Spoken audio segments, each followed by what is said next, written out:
up, Woodward? We are starting off your day with a brand new crew. Meet Broder. I can't control my arms sometimes. My limbs are just kind of flying. Detroit Kool-Aid. Fired up! Y'all got Kool-Aid hot. Fired up! But with the Wake Up Woodward crew, he's actually a part of the family. Flannel Sam. Ask me about my wiener! Okay. Along with JB and KG. Wake Up Woodward gets you all of your Detroit sports talk. Every morning, 8 to 10 a.m. Live on Woodward Sports. A show for Detroit, by Detroit, with people from Detroit. Tell Siri to set an alarm, because it's time to Wake Up Woodward. Hey, what's going on, everybody? Welcome to Wake Up Woodward, live on the Woodward Sports Network. I am Flannel Sam. The man to my left is one Matt Broder. What's up, Flannel? Hey, what's up, Broder? Kool-Aid is running a little bit late. He will be here today, just in his short absence. We got Matt Broder. Thank you so much for jumping on the desk. We've got KG in the audio booth, and we got JB Smooth in the TD booth as always, and we got Chase Amley floating around in the room as well. Intern Chase, hopefully he sheds that label of intern very, very soon. He will. He is well on his way. We've got a jam-packed show for you guys today. Did you see what the Tigers are doing? They are absolutely hotter than fish grease right now. We're going to be talking a lot of Lions in the first hour, and in the second hour, we're going to be talking a little college football and Michigan, and even a little bit of Michigan State for our MVP JB Smooth, of course, as well. That. But first, how about them Tigers, man? Flannel. How about them Tigers? Flannel. 2 straight rain delays, then 2 straight great performances. Yeah. Yes. Like, what is going down there at Comerica Park? I love what I'm seeing. It's fun to watch. I don't know if you've been able to stay up to watch these full games, but man, like, it's an exciting product they're putting out with literally 1.5 starting pitchers. It's absolute. I mean, it's so much fun to watch. And let me just say this. I know there are going to be people, and I don't even necessarily blame you, but I think you're being a little misguided. If they want to put this not solely on the easy stretch of games, but think that has a lot to do with it. But here's what I will say as my counter to that. When the Tigers put themselves in a hole, which they undoubtedly did, we will all agree with that, to where they're 9.5 back of a wild card spot, to where they sold at the deadline, to where we weren't even thinking playoffs. If you have a stretch at the 4 at the White Sox and 3 at home against the Angels, both teams are absolutely morbid. The White Sox are the worst team in MLB history. It's not good enough to go 5-2, to go 4-3. They've literally got to go 7-0, and they need some help. But guess what's happened? The Tigers have gone 6-0 with a chance to go 7-0 at 110 today, and the Minnesota Twins have absolutely gone into a tailspin. I believe they've got swept at the hands of the Atlanta Braves, and in the last 5 days, the Tigers have picked up 5 games without even having to play the Twins head-to-head. You get to play the Little Sisters of the Poor, and one of the good teams that you're chasing is tailspinning. This last week of Tigers baseball could not have gone any better. You couldn't. It couldn't. You hit it right on the nail. Yes, the competition hasn't been that strong, but they've taken care of business. That's what a good team does. That's what you maybe don't expect that out of such a young team, a team with, you really don't know who's pitching every 3rd, 4th, or 5th day. So it's like, hey, they're taking advantage of the moment. And with what's going on in Minnesota, it's all working out where it's hard to Heisman pose the Krugers of the world, the guys who are like playoffs. It's about time where we gotta say this is legit. I'm personally, Flannel, waiting until the end of the weekend, waiting until the Red Sox series. Thank you. But I mean, we're talking 4.5 games here, man. And for those of you who are waiting to see what happens in the Red Sox series, I don't necessarily blame you, and I'm not mad at you. But I will say to you guys, I must have missed where it's September 17th already. I'm looking at a team that is within 5 games, 4.5 games out of a playoff spot, and it's August 29th. Who would have thought that would happen with this team, especially when you saw them sell at the trade deadline? So I personally am going to be happy about it. I understand that Down the stretch, they have 6 games against Baltimore. That's going to be really, really tough, and I'm not going to deny that. This series against the Red Sox, who have kind of righted the ship a little bit after a losing streak, they're chasing the Red Sox. It's going to be tough. They need to at least take 2 out of 3, and they need to take care of business against the Angels this afternoon at Comerica Park. Hopefully there's not another rain delay. I'm excited, though. Yeah. And one of the reasons that I'm excited is because, again, and I keep saying this, it is a youth movement. Who hit the 2-run home run to open up the scoring? Torque. Who hit the RBI single that ended up being the difference in the game? Kerry Carpenter. And when you look at the month of August, I'll just give you the month of August when it comes to their hitters.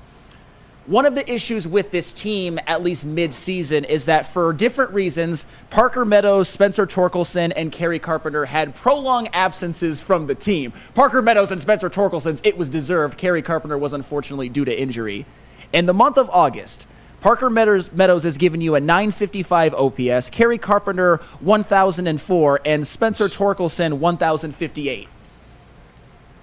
That's a big difference. And furthermore, Riley Green has come back as well, and although he's not putting up numbers like that, he is on a 6-game hitting streak, which has included 2 big home runs. And Colt Keith, although he's been 0 in the last 2 games, had a 9-game hitting streak prior to that, which helped them win a lot of those games as well. And you're getting timely. Oh, sorry. Continue. No, go ahead. I just say you're getting timely hits from McKinstry, from Vierling, from Jake Rogers even. The home run in yesterday's game. It's the hits now are coming. It's not like they're always coming in bunches, but they're coming in timely moments. And that's what this team's been lacking all season. KG, what's your opinion on the Tigers right now? Because I want to ask Flannel or yourself about the bullpen. Yeah. Because what they're doing is special. It's what amazing. Kenta Maeda is doing, special. Yeah, I guess. Kenta's still Kenta a little bit, but he's been better. But overall, I mean, this offense has looked drastically different since the trade deadline. You got your young hitters, Colt Keith. He's had an amazing 2 months of baseball. Getting Kerry Carpenter back, Kerry Bonds, as we like to call him, man, that was absolutely a great move. Then you're seeing improvement from the guys you sent down. Parker Meadows. Man, if his bat had been like this earlier in the season, there's no telling where this team would be. You're starting to see Torque start to connect on fastballs. I mean, that seems so simple, but that's something that he really, really struggled with. And you are starting to see some of the results at the plate. Now, I'm still a little iffy on him. He's been up and down, but overall, I mean, this young core, you can see that there's something there. And now that you have a Javi Baez out the way, and you can open up opportunities for a Trey Sweeney to improve his at-bats and things of that nature, I think this team's headed in the right direction. I'm not mad at anybody that wants to hop back on the bandwagon right now. I'm just a little cautious. I don't want to let myself down again, just based on what we've seen from this team all year. But I'm excited. I'm looking forward to 2025 because hopefully they can put pressure on this front office to finally put the right pieces around this young core. Yeah, Flannel, let me hit you with some stuff, some more intangible side of this bullpen first. Sure. And then I want to ask your opinion on it. But what they're doing isn't normal. No. Like it's not normal. And normally a big league franchise, a manager like AJ Hinch, you can't get away with it. Like half this bullpen is going to be gone next year. So if they're just being hung out to dry, just thrown out there to go try to bridge the gap until we get Scooble on the mound, their arm gets burned out, they're in situations they're not used to. That stuff spreads around the MLB. When you go into free agency, when relievers talk, especially relievers, you want to go into a situation where you trust the manager and the pitching coach. For them to do this, AJ Hinch has to have complete buy-in. They got guys saying, give me the ball. Like I'll start. I'll throw one inning, or I'll be the second guy out of the pen to help bridge the gap to the back end of the bullpen. That's not normal. Yeah. What they're doing is special. It's a bunch of guys who have something to prove. They're saying, give me the freaking ball, AJ Hinch. I want to pitch. And I said this yesterday. I had some questions about AJ Hinch throughout the year, probably more than questions, but I am 100% doing a mea culpa and say that I was 100% wrong. At the beginning of the season when the pitching staff was so strong, you could attribute it to, Tarek Skubal, Jack Flaherty was having a hell of a year, Reese Olson was healthy, Casey Mize even. The bullpen at the beginning of the year was really, really good. Yeah. However, it's actually kind of a miracle what they've been able to do with all of these bullpen days. At about the same time this year, you had Reese Olson, Jack Flaherty, and Casey Mize just ripped from your pitching staff. Ripped from it completely. And they haven't been back since, and Jack Flaherty's probably never going to be back. but the way that A.J. Hinch has handled these bullpen days, whether it's a day like yesterday where Kenta Maeda kind of turns into the pseudo starter and he gives you 4 1/3, or there's a day where the opener goes an inning and 2/3, and then it's like 2 innings, 1 inning, 2 innings. It's worked. The pitching staff and the baseball team as a whole hasn't just been as good as they were early on. They've been playing the best baseball they have all season, and the pitching hasn't slowed down even a little bit. And two people that I have to give a ton of credit to other than A.J. Hinch is when we talk about this Tigers bullpen, you have to give the most credit to the big dogs. And the number one big dog, of course, being Tyler Holton. Mm-hmm. How many games has that man opened during this stretch? And in the month of August, he has a 0.59 ERA. Oh. And if you even go back to the month of July, he has just been absolutely unhittable. Yeah. He has turned himself into one of the best non-closer relievers in all of Major League Baseball. I would argue the best non-closer reliever in Major League Baseball. He is the Emmanuel Clase of non-closers. That's what Tyler Holton is right now. Wow. And you know who else has quietly turned their season around? Jason Foley. Yes, yeah. Jason Foley, at least lately, starting with that series against Seattle and then carrying over into this winning streak, Jason Foley has earned the trust of A.J. Hinch that he can be that ninth inning shutdown guy that actually closes games, because for a while there, it was a little bit more by committee after Jason Foley struggled, and he seemed to lose that electric stuff that you saw from him at the beginning of the year. You mean that 101 mile an hour sinker? Which still hasn't come back. I don't know how that ever happened, and we may never see it again, but we shall see. But do you know what do you guys care to guess what Jason Foley's ERA in the month of August is? What? 1.25? Are you sitting down? It's a 0 in front of On you? a sword. 0.0. That man is more not time. 0.0. That man has not allowed an earned run in the month of August whatsoever. Wow. So we can give a lot of credit to somebody like Kenta Maeda, who's had to step up in bullpen days. He's had some bad ones, but he had some good ones as well. The 2 runs that he allowed last night should have been out of the inning, but Trey Sweeney got an error. He's had some good ones as well. You look at Hanafi, you look at Vest, you look at guys like, even Brant Herter and Ty Madden, who had 5 inning starts the last couple of games. Mm-hmm. But when it comes to this Tigers bullpen, they are going to go as Tyler Holton and Jason Foley goes, and they have been dominant in the month of August. Coincidence that the Tigers have been playing so well? Absolutely not. It's a complete correlation. Absolutely not. We're going to say good morning to Mr. Kool-Aid here in 1 second. I'm going to pass it to you because this Tigers team, I say this AL Central, this is what I pictured it being all along. This second half of the season, some teams at the top, they're faltering. It's not as strong as we thought, and the Tigers are hanging around. Of course, they're making a push. But they're hanging around. Yeah. This is what I think a lot of us thought the season being. Kool-Aid, how you feeling now with the Tigers 4.5 games out of the wild card? Hey, I'm just wondering, are we able to get excited about regular season Detroit Tiger wins? Hell Yes. KG? Yeah, absolutely. Oh, we're there now? Yeah, I've never discredited regular season wins. I was just excited about the improvement from the Lions in the preseason. Continue. No, I'm messing with you. Continue. But it's dope to see what the Tigers are doing, because the theme of the season has been the wheels on the bus don't fall off for the Tigers. They have continued to show resiliency. They've continued to kind of battle through injury, battle through all different types of lineup, just changes in rotations and such. So it's just like, this squad, when you're talking about foundation, one of the things that we talk about with the Lions is identity. And if resilience is going to be a part of the foundation of this squad, because it's what we see right now is being done by the guys that we think are going to be here, at least the core, for some time. So it's awesome to see that these guys are battling. These guys are fighting. We wanted to see the bats heat up as the season went on. It's still kind of a work in progress, but it's really awesome to see everything kind of come together, and it's really special to see right now. 4.5 back. Yeah. Flannel, I know you wanted to put a bow on this Tigers team, man. Oh, yeah. I enjoy what you're seeing. And I know I'm getting absolutely lit up in the chat for at one time saying A.J. Hinch should be fired for burying this team more than once, which I did. When your best work.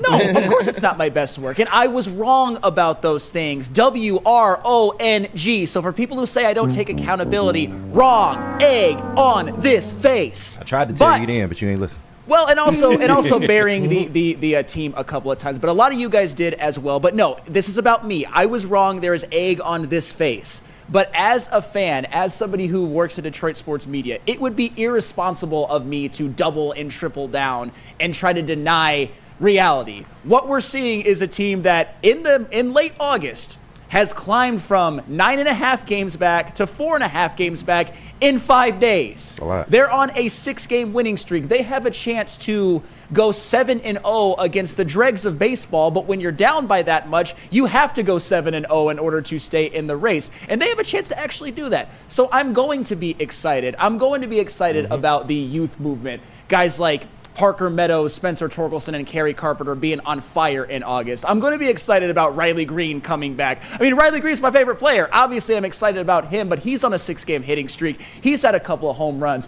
I'm going to root for Colt Keith to make a late push for AL Rookie of the Year. And I'm going to give credit to A.J. Hinch, a man that I crushed for handling all of these bullpen days. Chef's kiss. Beautiful. And every single one of you should get on the train because the Tigers are in a race whether you like it or not. Choo-choo! They are. They are. Hey, and you know what, man? Just real quick, it's awesome. Like, I'm going to keep saying this word with these Detroit Tigers, resiliency.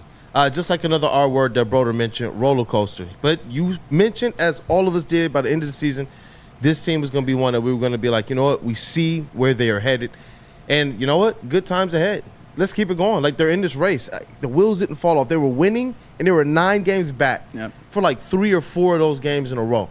So to see them say, you know what, no, we're still going to keep punching, even though people out there might be saying there's nothing to play for. Now you're 4.5 back.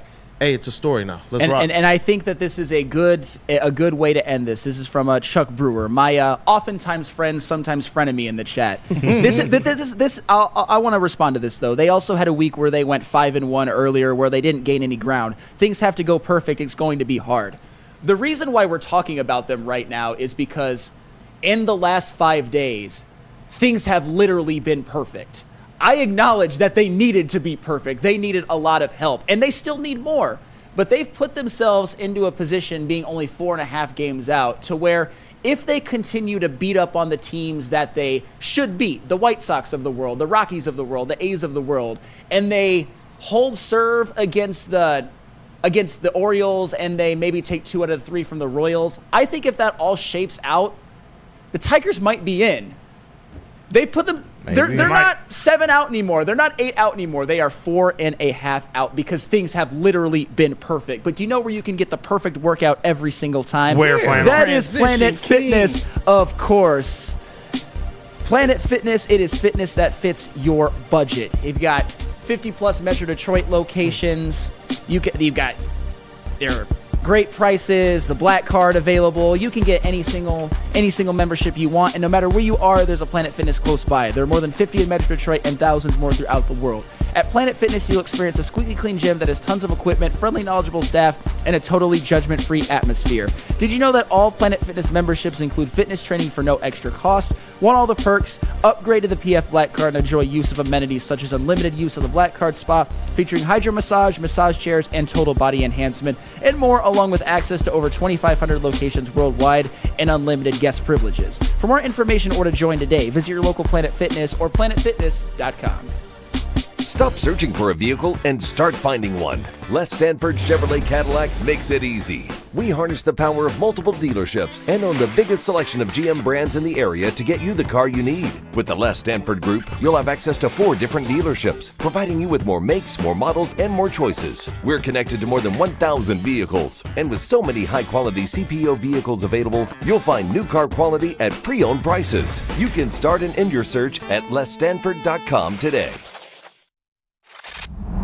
Love Woodward Sports? Love wearing clothes? Then you should be wearing Woodward Sports clothes. Check out our full line of merch at woodwardsports.com. Just click on Shop. We have all your favorite designs, like Dan Campbell kneecaps, Woodward Golf, and of course, our own logoed out merchandise. Men, women, infants, kids all love Woodward Sports. Impress your friends. Impress your boss. Impress your dog. Buy Woodward Sports merch today.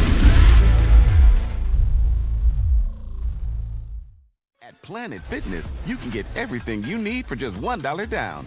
Trying out Planet Fitness and dang, they got lots of equipment. Not me getting a Planet Fitness membership just for the 24-hour perk. Hey, y'all better get on these free fitness training sessions from Planet Fitness. Did y'all know that the PF app has workouts you can do at home? Cheapest therapy I can find is Planet Fitness. Join Planet Fitness today and get everything you need for just $1 down. $15 a month, cancel anytime. Deal ends Thursday, July 18th. Game is won in the trenches, and our big fellas don't mess around. The Woodward Heavyweights on Woodward Sports. Hey, dealing with divorce, child custody, visitation, or other family law issues, Kevin and Catherine at KDK Law in Birmingham will have your back. With 10 plus years of experience and 24/7 availability, scan the QR code on the screen or call 248-971-0476. Say Woodward Sports sent you and KDK will pay your filing fee. KDK Law, they've got your back. Hey, what up, dope people? Welcome back to Wake Up Woodward. I'm black. Hey, what? Wait, what? I'm back. Was there an L in there? Yeah, that's what I heard. I'm like, when Broder become black? I'm back. I was just about to take a drink of my coffee, man. Come on. Oh, man. Yo, KDK Law got your back. Wake Up Woodward Sports got your back. And Chat Broder family. is black. I got Guess who's black? black again. Broder's back. Tell a friend. Hey, y'all be a friend. Smash that like button for us. Gotta talk the other jungle cat that is the king of the jungle, the Detroit Lions. That much closer to regular season football. That much closer to. We almost there. What shall we call it? What's week one? Week one. We gotta have a title for each one. Week one is Boo Them Kids. Yeah, That's it. we got. Come back to me on that. We gonna figure it out. Week one, Boo Them Kids. Yeah. Oh, of course it's Boo Them Kids. I want to come up with something classier than that. Like ram it up there. Yes. Yeah. Bar King flexing over there. But the 53-man roster is final. I got to ask the fellas, how's it looking? Chat family, hey, any of your objections, anything that you're excited about, anything you want to talk about, definitely make sure you guys throw that in the chat. But Flannel, this 53-man roster is set. Super Bowl expectations. Yeah. Let's go. I think as constructed, it's almost exactly what you thought. Am I disappointed that it appears that Broderick Martin got hurt in the final preseason game and won't be on the initial 53-man roster? Of course I am. Am I a little worried about their defensive line depth, especially if they have to go into week one with no DJ Reader? Certainly. And would I like to see one of the wide receivers that they've signed recently, like a Tim Patrick or Allen Robinson? I'd prefer Tim Patrick personally, make it on the 53-man. Yes, but I don't really have too many qualms. And honestly, not to get a little bit too ahead of myself, the 53-man roster is certainly a Super Bowl roster. But that practice squad, that to me looks like a Super Bowl practice squad. Star-studded. It is. That's the key. When I was putting this segment together, and we got to talk about the 53-man roster, I'm like, man, like what do we talk about here? Like the linebacker room has 7 linebackers in it. Like that's the big headline for me. Obviously, not all 7, I think, are going to be there week one. You're probably going to move one of the wide receivers up or not. But it's a great 53-man roster. Yeah. But that practice squad, I saw a couple different tweets on social media about that practice squad being able to beat, some Matt Patricia teams. Like being able to beat some of the worst Lions team in franchise history. It's good. Hey, man, maybe they'd be able to beat those old Alabama football teams, right? Alabama football.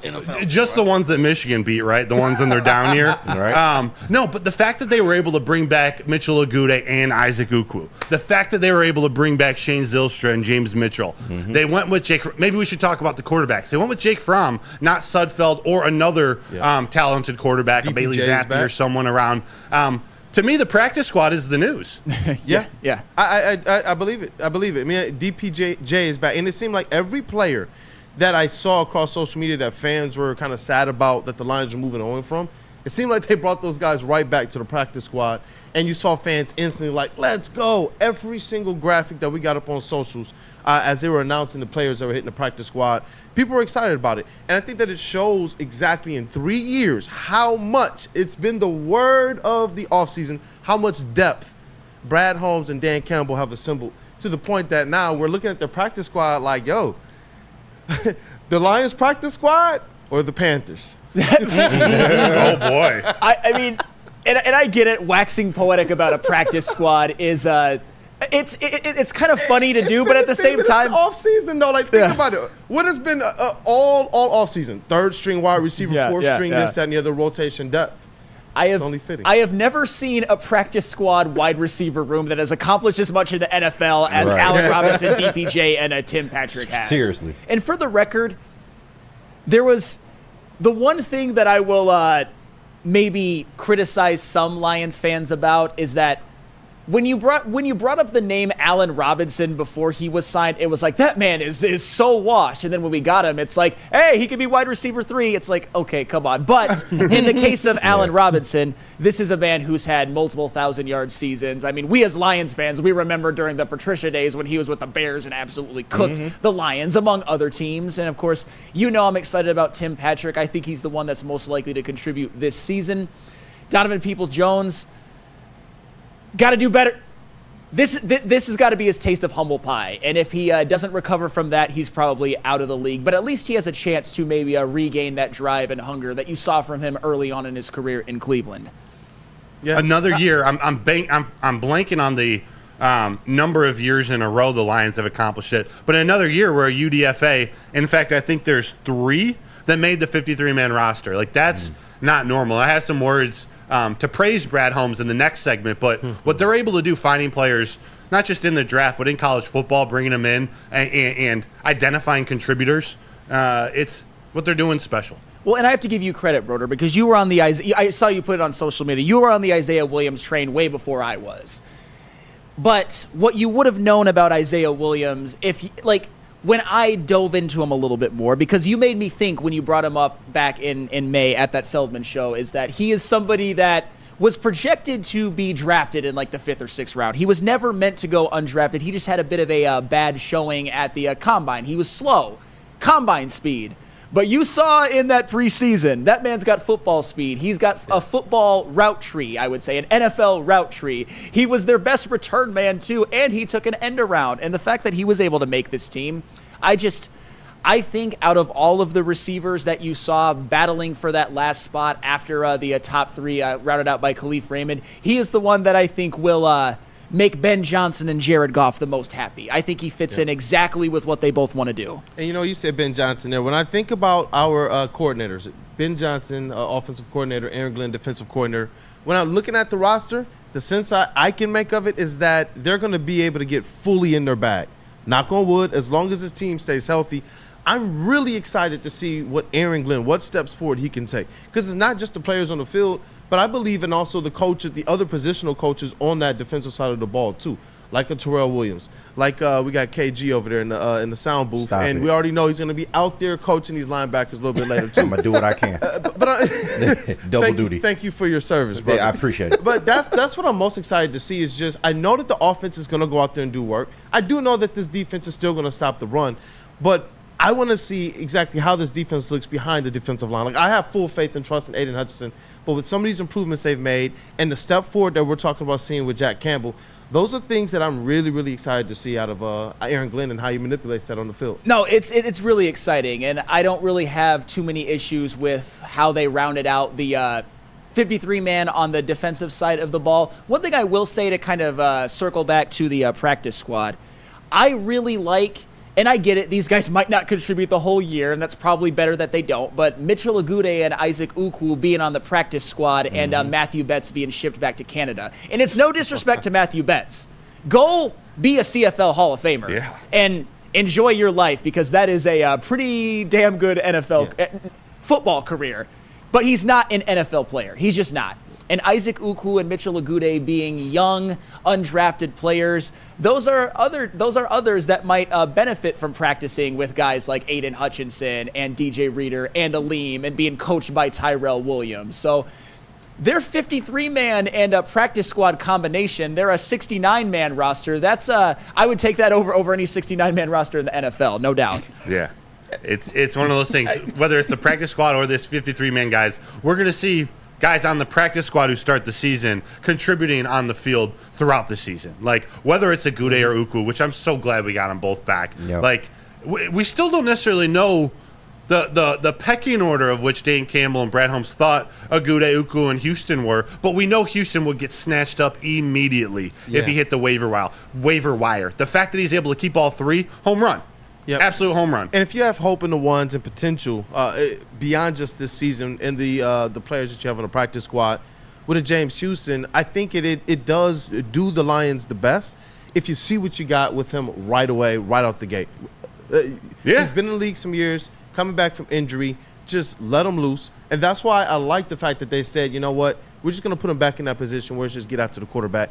That's what I want to see week 1, right out the gate, boo them kids. I want to see James Houston be the first person booing them kids. Boom. As I keep saying, rushing the quarterback in this modern NFL is the most important skill that you can have as a defensive player, period.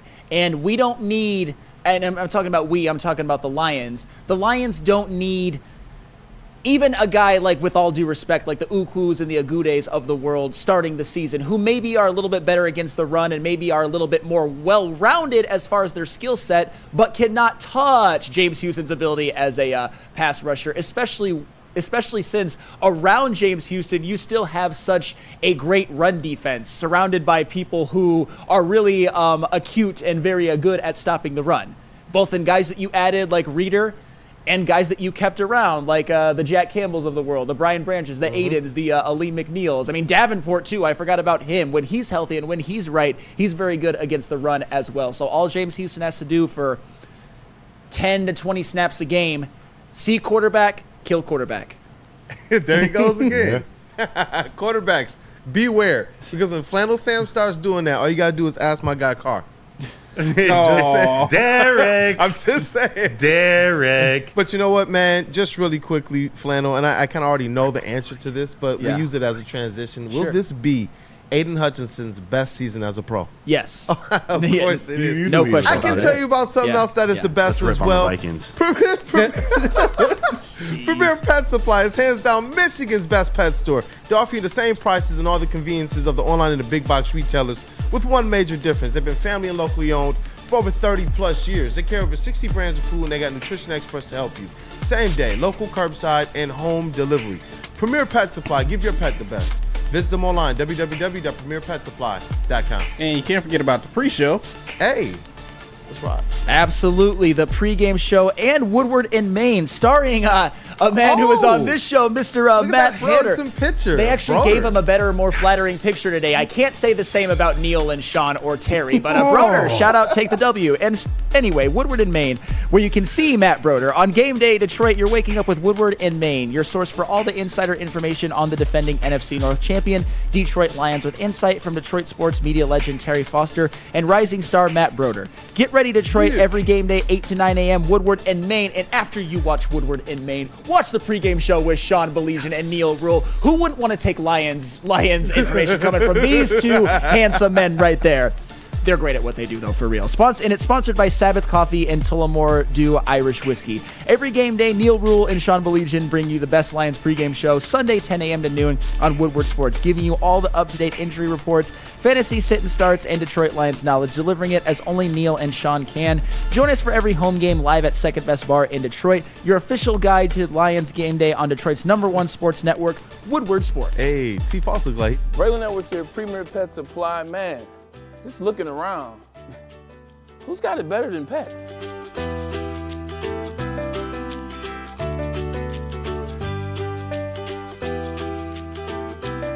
Come on, a baby stroller for Coda?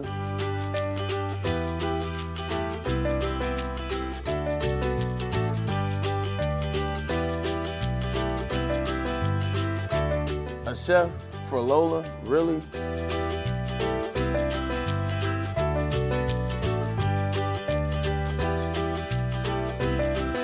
You don't have to tell me who the real boss here is. Who's got it better than pets? Nobody, especially here at Premier Pet Supply. For over 30 years and more than 13 locations, Premier Pet Supply has everything that your pet can dream of, and guess what? It's all under one roof. Premier Pet Supply, family owned, operated, and proud to call Metro Detroit home. Check out premierpetsupply.com or scan the QR code today. Who's got it better than pets? Nobody! The most talked about Detroit media by other Detroit media, and we love it. It's the Woodward Sports Network. So just to get the heated steering wheel, I also had the spring for the bigger rims. Yeah, that's how they get you. Those upgrades will cost you an arm and a leg every time. Hey, new car crew, how'd it go this weekend? I got a great deal on mine. How? I went to Randy Wise, not those other guys. They got me in a great new ride, and they didn't break my budget. Hey, could you pass me the sugar? Oh, never mind. He made the wise choice. Yep. Make the wise choice at randywisechevy.com. Congratulations to the real Coach of the Year, Motor City Dan Campbell. Just put your head down and go to work. It's about to be fun, man. It's about to be fun. Woodward Sports. Let Guardian Alarm offer you customized solutions from real experts. Our professional technicians take the time to recommend security and automation solutions specific to your needs. It's 24/7 professional monitoring, so call us anytime, day or night, and know that a Guardian team member will stay on the phone with you as long as needed, because it is technology backed by people, and your safety and your security. It deserves technology that's been proven to work, and people have been proven to care. All you got to do is call this number right here, 1-800-STAY-OUT. Once again, that number, and I'm looking at you, brother, 1-800-STAY-OUT. There we go. FAB in the building. Chat family, what up, though, people? Thank you guys for choosing to kick off the day with Wake Up Woodward. If you guys would be so kind, so gentle, so loving, and just satisfy that like button for the WUW Crew, man. Uh-oh. We would greatly I feel it coming. You feel it coming on, don't you? I know you do. I know you do at home, too. You feel it coming, don't you? I know you do. You heard it, man. Hey, just go ahead, tap it real nice, real slow. We appreciate you. Brother, dog. You all right over there? Oh, I don't know what you guys are talking about. man. I don't know what you're talking about. But, hey, you know what, man? As this kind of off-season, the 53-man rosters are becoming final. I know, Broder, you said that something came to mind as it relates to Jameson Williams, who we're expecting a big season out of. Wide receiver 2, it's big expectations. He has big expectations. But there was one team in particular that came to mind, and it was one Minnesota Vikings who aren't having, in my opinion, the best of off-seasons or preseasons right now, man. Who won that 2022 Jameson Williams draft day trade between the Vikings and the Lions? Well, we got to talk about it, right? Yeah, yes, we do. And let me just say this: you can't definitively yet say that the Lions made great picks with Jameson Williams and Josh Paschal. I think Jamo is going to have a breakout season. I think Josh Paschal is going to have a breakout season to some degree, but when it really was put right in front of me, the 2022 draft, the picks that the Vikings got and the picks that they made, it looks like I'm starting to believe that the Vikings GM, Kwesi Adolfo-Mensah, just can't draft worth a damn, because their number 32 overall pick was Lewis Cine, a guy who unfortunately started out his career hurt, but hasn't done anything in the NFL, and he just got released. The number 42 overall pick was cornerback Andrew Booth, who has done nothing for the Vikings whatsoever and got traded. Their 59th pick is Ed Ingram, who's a starting guard, but a below average one. And their 66th overall pick from the 2022 draft was Brian Asamoah, who has done absolutely nothing for the Vikings and was beat out by UFA in 2023. When I saw that, when I was really reminded of it, I'm starting to believe that a lot of the people who are dismissing the Vikings as a team that is going to be last in the NFC North and maybe gets like 5 to 7 wins, I get what they're saying. Kwesi Adolfo-Mensah, he was fortunate to inherit Justin Jefferson and Christian Darrisaw and like Harrison Smith, for example, and he's made some moves that I like in this offseason, but the way that he's drafted, particularly in this 2022 draft where they had all of these picks. They had 4 picks from 32 to 66, and that's what you got? Lewis Cine, Andrew Booth, Ed Ingram, and Brian Asamoah? That's shameful. Wait, Lewis who? Cine. Where is he?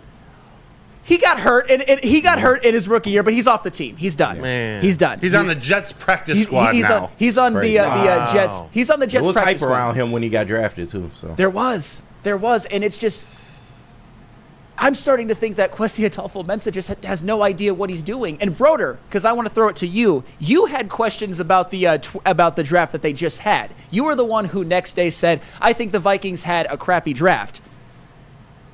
Going off of his history, Kwesi Adolfo-Mensah, maybe he just doesn't know what he's doing. I don't think he does. Like, what are we talking about here, Kwesi Adolfo-Mensah? Like, he's hit on like 2.5 out of 16 draft picks since he's been in Minnesota. He mortgaged the farm basically to move up one spot to get J.J. McCarthy, Dallas Turner. I don't know what he's doing. This trade, I would argue the Packers won that trade. Between the Lions and the Vikings, the Lions won the trade, then the Packers came next because the Packers got Christian Watson out of pick number 34.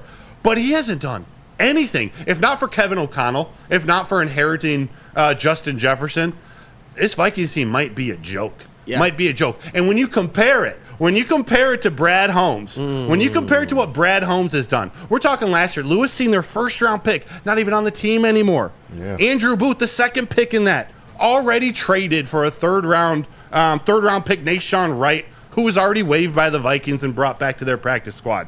Brad Holmes, of the 20 starters the Lions have now, of the 20 starters on the Lions roster right now, 11 were drafted by Brad Holmes. 30 players on the 53-man roster are still in the first 4 years of their career, and 50 of the 53 players on the active roster were acquired by Brad Holmes. Kwesi Adofo-Mensah? Come on, man.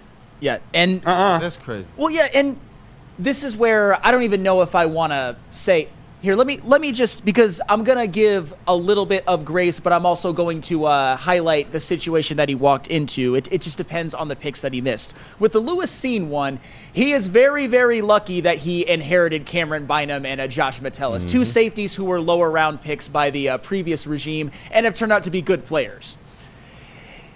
He's lucky. He made a couple of moves in the offseason, like getting Shaquille Griffin and getting Stephon Gilmore to offset Andrew Booth being absolutely nothing and Mekhi Blackman being hurt. But you'd rather, in a perfect world, if you're Adolfo-Mensah, have your cornerback that you drafted work out instead of having to pay a couple. I mean, in Ed Ingram, there's a reason why we talk about the Vikings tackles and not their guards. Ed Ingram stinks. And I'm not even trying to be a dick.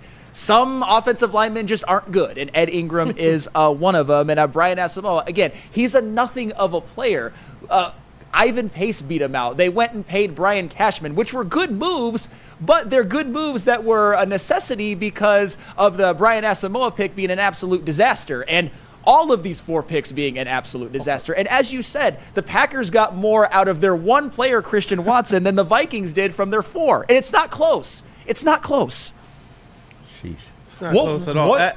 Sorry, go ahead. No, go on. I say, what does Jameson Williams not have to do for this to not be like an absolute grand slam home run? It's already a win, right? It's technically, yeah. Yeah, technically. I want to be very clear.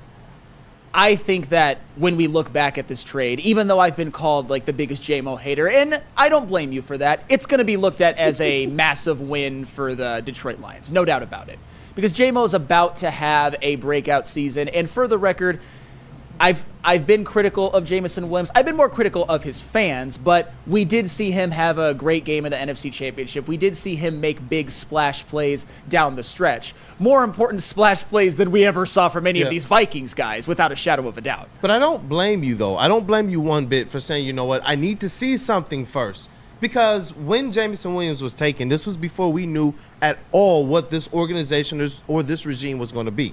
And all we had seen prior is, you know what, seemingly, hey, this is a good hire. These are the right people. They're going to bring the Lions back to fruition. We saw this for a couple different regimes, and all of it fell on its face. As you said earlier, egg on the face, the Lions organization was absolutely jumping into a swimming pool full of it. Now all of a sudden we see Brad Holmes absolutely cooking, and as fans, now all of a sudden we're gonna take a step back and listen to exactly what he's doing, because he stated, my process for evaluating players is different than even a lot of the other pros out there who are looking at, numbers, who are looking at these things. Listen, we're looking at several different things, and we also take into account who that person is in those interviews. And it's interesting to see and to hear this, because initially I would assume, hey, we want the guys with the measurables. But Brad Holmes has proven that whatever his way is definitely something far greater than not just us, but even these pros out there can't get right. And we know that because of the previous era. I'm not even going to say their name. The previous regime here within the Lions organization. So Brad Holmes cooking is no longer just something we say. It's not something you just brand or market. It's a literal reality. Brad Holmes is literally cooking even the pros, the tops of the game. Yes, and imagine what Brad Holmes would have been able to do with 4 out of the 32 to 66 picks in a draft. Imagine that. Because in the NFL, in the salary cap era, you have to be good at drafting. You saw how quick the Lions were able to turn their entire franchise around because Brad Holmes has drafted so well. You saw how the Kansas City Chiefs, even though they had to trade a Tyreek Hill and they got rid of Tyrann Mathieu, were able to maintain their Super Bowl. They were able to maintain what turned out to be a dynasty, not just because of Patrick Mahomes, not just because of Kelsey and Reed and Chris Jones and Steve Spagnuolo, because they drafted guys like Trent McDuffie. They drafted George Karlaftis. They drafted L'Jarius Sneed. They drafted Nick Bolton. They drafted Rashee Rice. You have to be able to draft well, which Kwesi Adolfo-Mensah has proven so far that he has not been able to do. I mean, look at even his 2023 draft. You see Jordan Addison was a nice pick. Mekhi Blackmon was a nice pick, but there's just... Their 2022 draft, they had so many picks, and it's not just these ones. Nobody's been good. The best one from that draft is probably a Caleb Evans, and he's a mid-corner. Crazy. JB, what up, though, brother? I see you in there, man. Fire hat, too, by the way. I appreciate that. I know I keep on spamming your guys' phone with all this, but just getting a couple news updates and information. Shout out to former Woodward sports employee as well, to Corey Woods. He posted that Brad Holmes confirmed that Donovan Peoples-Jones is re-signing back with the team. I'm assuming practice squad. Yeah, that'll be more the than likely. 16th roster spot. There's 15 that they've announced. They get 16 spots. DPJ will be that last one. Well, hey. All right. Credit to him. The story is still alive for DPJ. Yeah. Did Justin Rogers also say something about Kaminsky? He did say something about Kaminsky. Unfortunately, my phone is acting up. Oh, good. I got you. I got you. Put that cam on me. Holmes confirms Kaminsky is headed to the IR potentially later today, so there'll be a roster spot freed up on the 53-man. That's credit to Justin Rogers of the Detroit Football Network. Brad Holmes was speaking on the flagship station. I believe that's where all this came from. Detroit Lions have put out a couple tweets. He's gushing over Hendon Hooker. They're gushing. He and Ray Agnew are gushing over Jameson Williams, his growth, calling his setbacks a blessing in disguise. His growth is tremendous. That was put out by Danny Rogers of the Detroit Lions. Brad Holmes, Ray Agnew, they've done some special things. They've made some special moves this offseason and since they joined. Coming up here, these next two segments, we're going to reveal, Flannel and I, with Kool-Aid and Monterey, and our top 5 NFL offseason moves. And you're going to see some Lions on there, I believe. We're going to go around, explain yourself, top 5 offseason moves. But wait, after that segment, after we're done with that, a debut of a new segment. A new one when we get into college football. God, that's going to be fun. It's called Wink or Blink. Wink or blink. Or wink or blink. We're talking about Martindale. Come on. Get your head out of the gutter. Right. Martindale. Oh, okay. So basically, we've got some electric segments coming up. Come on back after the break. Boys, take them out. So what's the segment? You said blinking winker? Wink or dink. or blink. Wink or blink. Look at KG's face. Work in progress, man. Work in progress. Hey, let me tell you about something awesome. Brad Holmes, he's awesome. You know what? The Wake Up Woodward chat family is awesome. And also awesome is where a guy can be a guy and get an amazing haircut. That is Lady Jane's Haircuts for Men. All you got to do is stop in, sit back, and relax. And let one of Lady Jane's talented hairstylists make you look and feel great. Walk in anytime, 7 days a week. Lady Jane's is wicked awesome.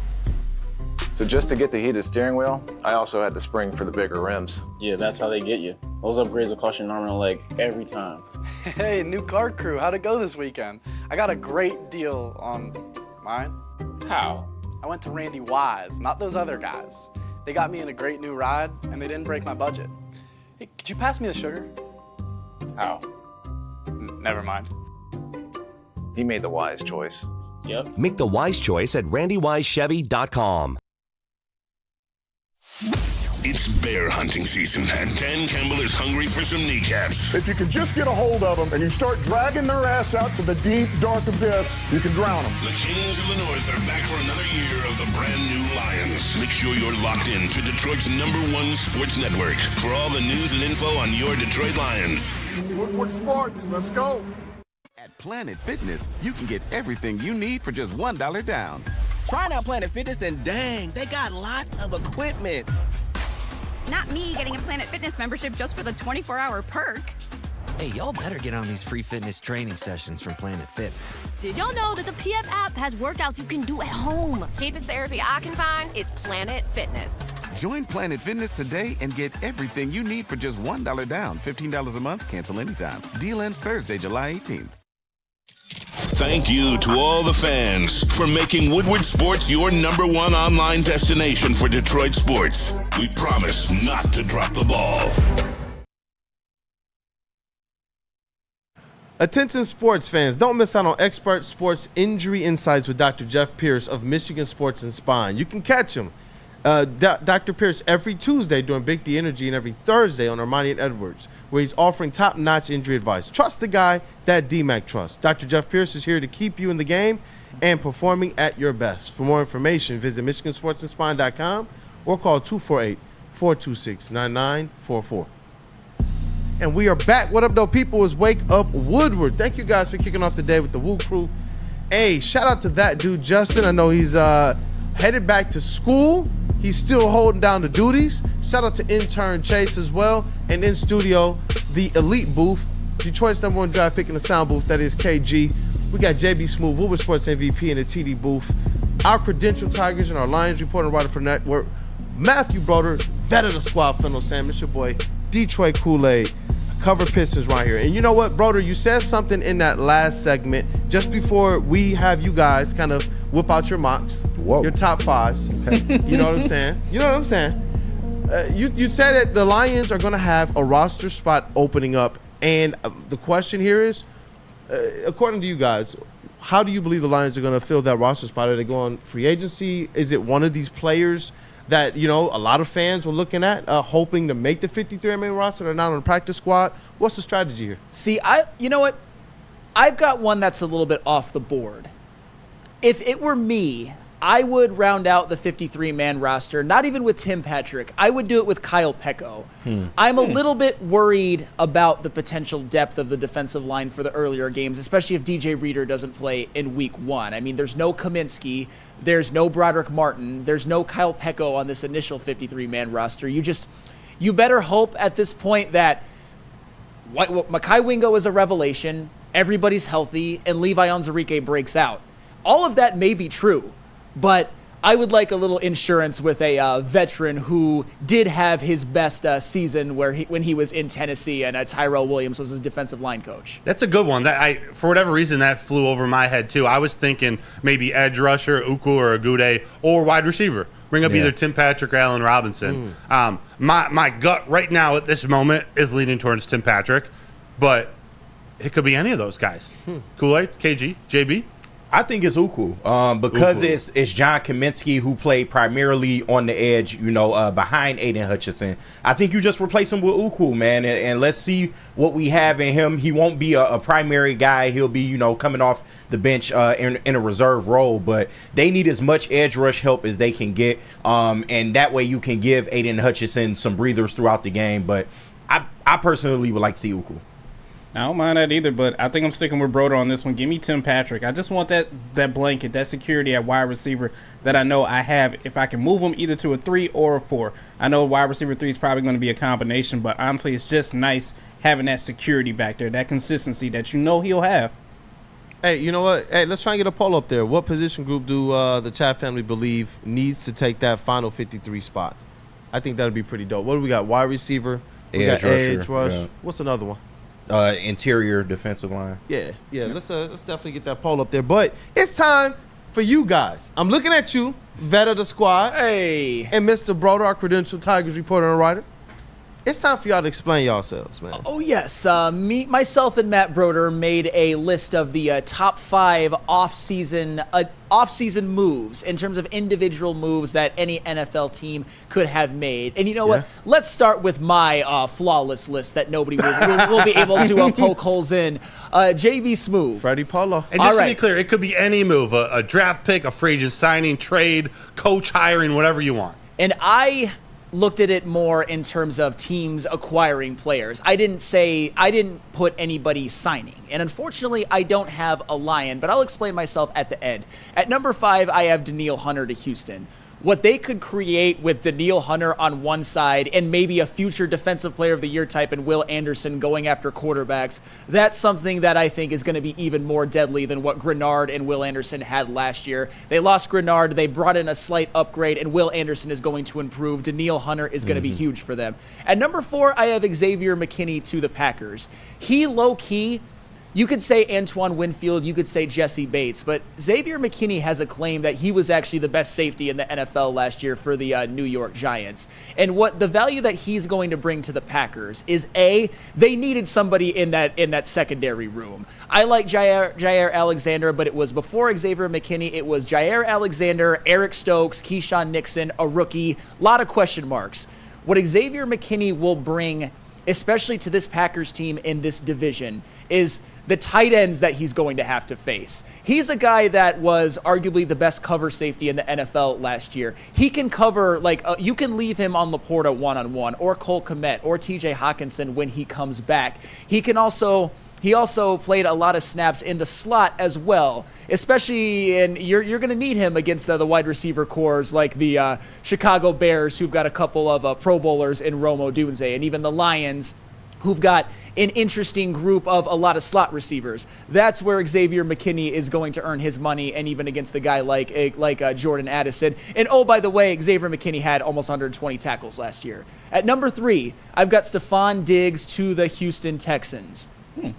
When you talk about C.J. Stroud, you talk about somebody who, moving forward, I think Patrick Mahomes still has that claim for a lot more years, but C.J. Stroud has the potential and maybe the situation around him to be the best quarterback in the league within a couple of years. And what you're giving him is a wide receiver core that already had Nico Collins, that already had Tank Dell coming back, and you add Stephon Diggs to that, you're insulating C.J. Stroud. You're giving him everything he needs to succeed, and he's a guy that I believe doesn't even need all of that to be great. No. Look for this man to be in the MVP consideration this year. When you're done with your list, I got a question about that. Absolutely. And you know how I feel about the Atlanta Falcons, so I'm kind of going to go all-encompassing with these last just so two. you guys know, the desk is raising right now on Flannel side. Oh, come on. I don't want the Falcons to be good. I'm just calling what I see. I'm just calling what I see. With Matthew Judon and Kirk Cousins, I've said it before and I've said it again. They needed an edge rusher and a quarterback in the worst way. They have so many good pieces. They've got maybe the most talented up-and-coming running back in the NFL in Bijan Robinson. They've got a good offensive line. They've got Drake London, Kyle Pitts. They've got Jesse Bates, A.J. Terrell, Justin Simmons. They've got David Onyemata. But they were really lacking, at least coming into the season, at the quarterback position. I'll start with Kirk Cousins. Kirk Cousins over Desmond Ridder is a seismic upgrade. Desmond Ridder is maybe the worst quarterback I've ever seen. And Kirk Cousins, say what you want about him, maybe it's a hot take, but I don't think it's a hot take. He's in a tier of quarterbacks who have put up Hall of Fame style numbers in the regular season, but haven't had that signature playoff moment or playoff run.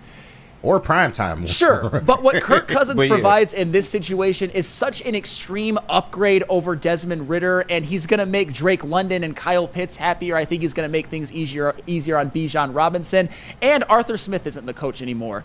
A similar thing on the defensive side of the ball with Matthew Judon. The Falcons, they didn't have a great pass rush last year, but the pass rush that they did have, it was geriatric Calais Campbell and geriatric Bud Dupree, and they're both gone. They were both gone.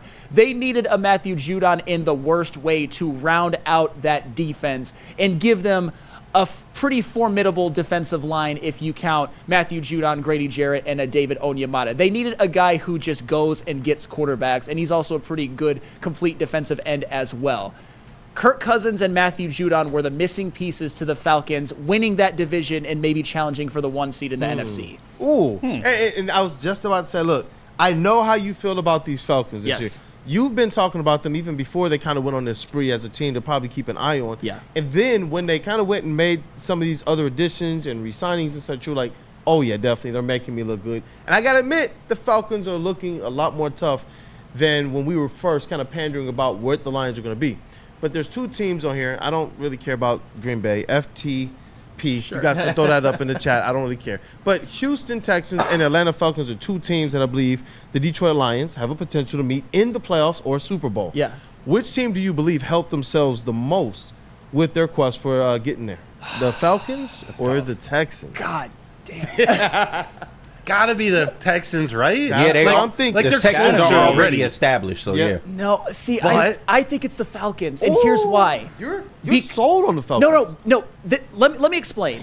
The Texans, Nico Collins, Tank Dell, and Dalton Schultz is enough for a really good wide receiver core with C.J. Stroud, who is protected by Laramie Tunsil anyway. Stephon Diggs, he's what really takes it over the top. And in the case of Danielle Hunter, they still had Will Anderson and still had a lot of nice pieces on that defense, including like a Derek Stingley Jr. With the Falcons, they went from having nothing at those positions to something huge. It all started with the Kirk Cousins signing just because of how much of an upgrade he was over Desmond Ridder. And with Matthew Judon, as I said, they didn't have much of a pass rush last year. They lost Bud Dupree and Calais Campbell. It was such a glaring need that I was so shocked that they didn't address in the draft, but they had a plan all along. Matthew Judon had 17 sacks his last healthy season. He had 4 in 4 games last year. He is going to take this defense to a next level, and he is going to force quarterbacks to throw the ball before they want, and they're going to be having to throw to a secondary that has A.J. Terrell, Justin Simmons, and Jesse Bates. So it was more about what the Falcons added, where there was a complete nothing with them, whereas with Houston, they had established players at those positions. They just really upgraded and made it that much better. What about you, KG, man? Who you think helped themselves more on according to Flannel's list? I think it's the Texans, just because I will go against him. They're already an established product. With Atlanta, they did make a lot of great moves. I'm not doubting that at all, but we just need to see it all together first. Now, I do think it will work out for them. The NFC South, I mean, that's a for grabs. I mean, somebody got to win that division. So it is what it is. But you look at what the Texans already did. You have now 2 premier bookend edge rushers, adding to that defense with Derek Stingley back there. You have a defensive coach in D'Amico Ryans who is really, really good. And then giving Stephon Diggs to C.J. Stroud when he already had a full complement of receivers, and not to mention they got Joe Mixon in the backfield as well. So this Texans team, they already won a playoff game. They are set to roll, man, and I think that they are primed to be at the top of the AFC. Hey, shout out to Jay-Z J. He said, Sam, he just likes some Georgia peaches. Hey, I get the infatuation. You cheating on us with another NFC team? No, I am calling it as I see it. It is Atlanta. Like, do you think guys, do you think I wanted to put Xavier McKinney to the Packers on this list? No, I have to just call it as I see it.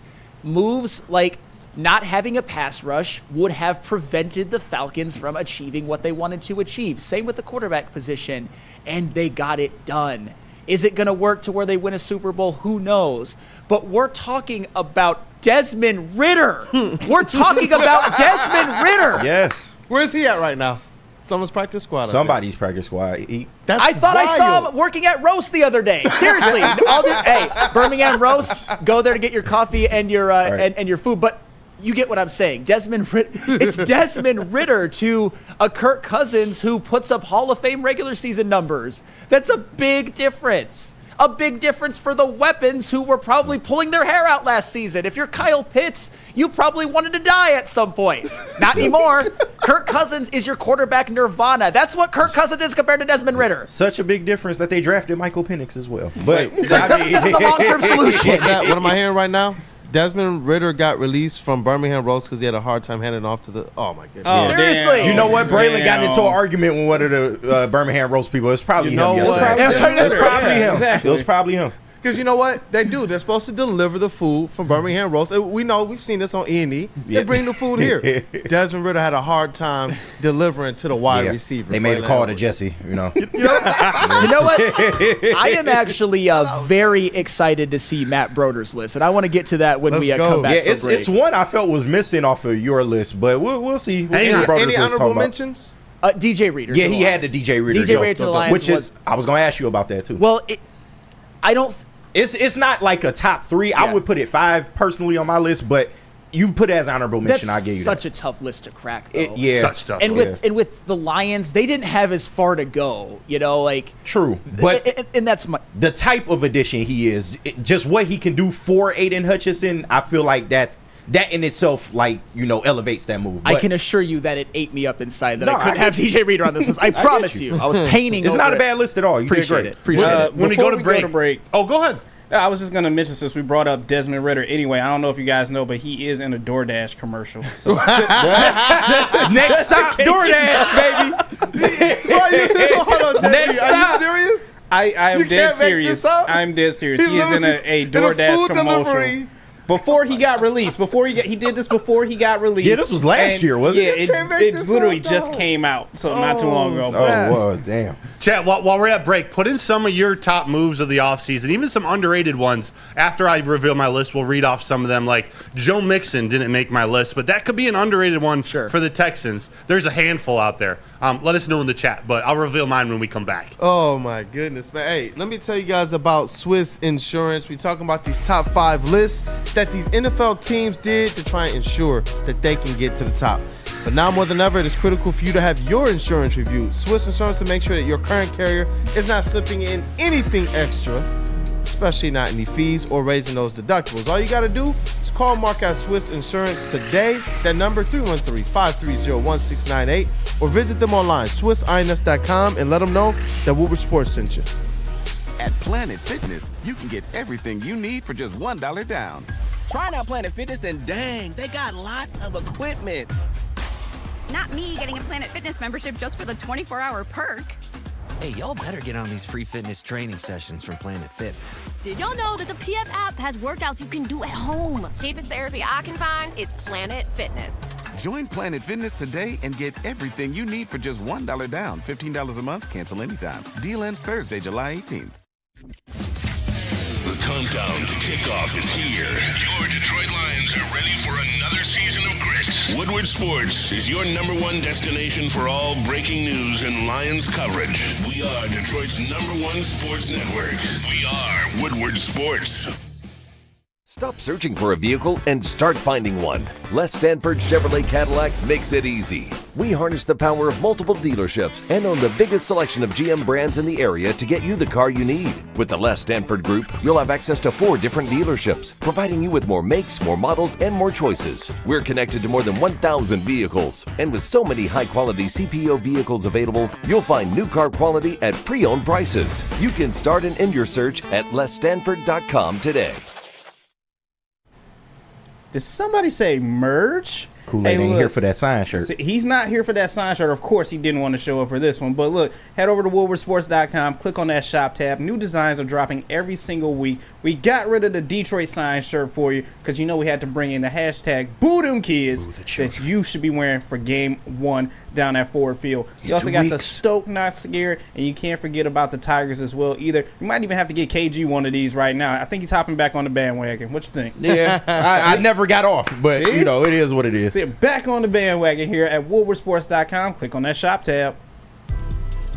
Hey, what up, though, people? Welcome back to Wake Up Woodward. Thank you guys for choosing to kick off the morning with the WUW Crew. It is sunny today.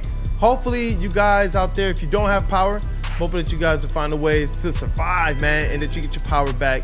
Anybody that's dealing with down trees or anything like that, I saw a couple trees on homes. We definitely are feeling for you guys, man. I hope that things get better soon. But we are back talking about the top 5 NFL offseason moves. Flannel just explained himself in our Explain Yourself segment and dropped his list with Kirk Cousins to the Falcons as the #1 offseason move. Man, most important position in sports. To your Falcons. and following Desmond Ridder. He literally is going to look like Joe Montana out there. Factual. Yes. It's so true. Yes. If he stays healthy, knock on wood. Sure. Well, big upgrade. Hey, but brother, it is time for you to whip it out, man. You got to reveal your top 5. Yes. Kirk Cousins didn't make my top 5, but he's honorable mention because of how important he is at the quarterback position. The only reason he didn't make the top 5 was both because of his injury and the Michael Penix draft pick. That to me just signified it's not a 4-year contract that they offered him. It's a 2-year. So if they think a little less of it, I will too, and I'll put Matthew Judon on the list instead. Okay. But I got Washington Commanders taking Jaden Daniels at pick number 2. They could have done a plethora of different things, but they took him. I think he's going to win Offensive Rookie of the Year. I was torn between DJ Reader and actually Kevin Zeitler as one of my honorable mentions from the Lions. I went with Reader because I think the defense needs the most work, and he's got Aiden Hutchinson, where Zeitler, to the right of him, he's got Sewell. To the left of him, he's got Ragnow. That was just my tiebreaker. But then there you go. Cousins is the last honorable mention. But my top 5, Saquon Barkley, in division, a 3-year contract with the Eagles. Yeah. Even if he loses a half a step, which I think he's going to have a pretty good year, this could be huge for the Eagles. We talk about their wide receiver corps a lot. They just added Jahan Dotson. They have one of the best trios out there. If they can run the ball with Saquon, who, when healthy, has potential to be the best running back in the league, if not top 3. I think that's a massive move for them, especially with still a great offensive line. At number 4, I got Jim Harbaugh going to the Chargers. I think this is a franchise-defining move, especially because it's Brandon Staley. I'm sorry, I couldn't hear you. I said you picked a coach, really? I did, because I think this changes an entire franchise. We're talking about moving on from Brandon Staley for Jim Harbaugh. I think he's going to do wonders with the Chargers. You look at their draft picks. They're building the offensive line. They're going to run the ball. They still have Justin Herbert. I just think that was a really smart move for Los Angeles Chargers to make. At number 3, I got Judon. I won't spend much time on it, but the one thing they were missing on defense was a pass rush. That's why I didn't get why they drafted Penix and not Dallas Turner. They went out and got Judon. They still got to sign him. But even if it's just a 1-year deal, I think it's a great move. I got Danielle Hunter at number 1 going to Houston for a 2-year, $49 million contract. That's good money. That doesn't lock the Texans in long term. Yeah. They get him on a reinforced defense. They got a great linebacker core. They got Danico Autry. Mm-hmm. Their cornerback room is disgusting. Yeah. They are so good. Derek Stingley, Kamari Lassiter. They got a plethora of guys that I'm not even remembering. I think Danielle Hunter on that defense, with what we know about their offense, massive move for them. But here's my big one at number 2. I got the Lions extending their trio. Jared Goff, Penei Sewell, and Amon-Ra St. Brown. Leaders! They what set the that market. triggered, the chain reaction that triggered, we're still feeling it today.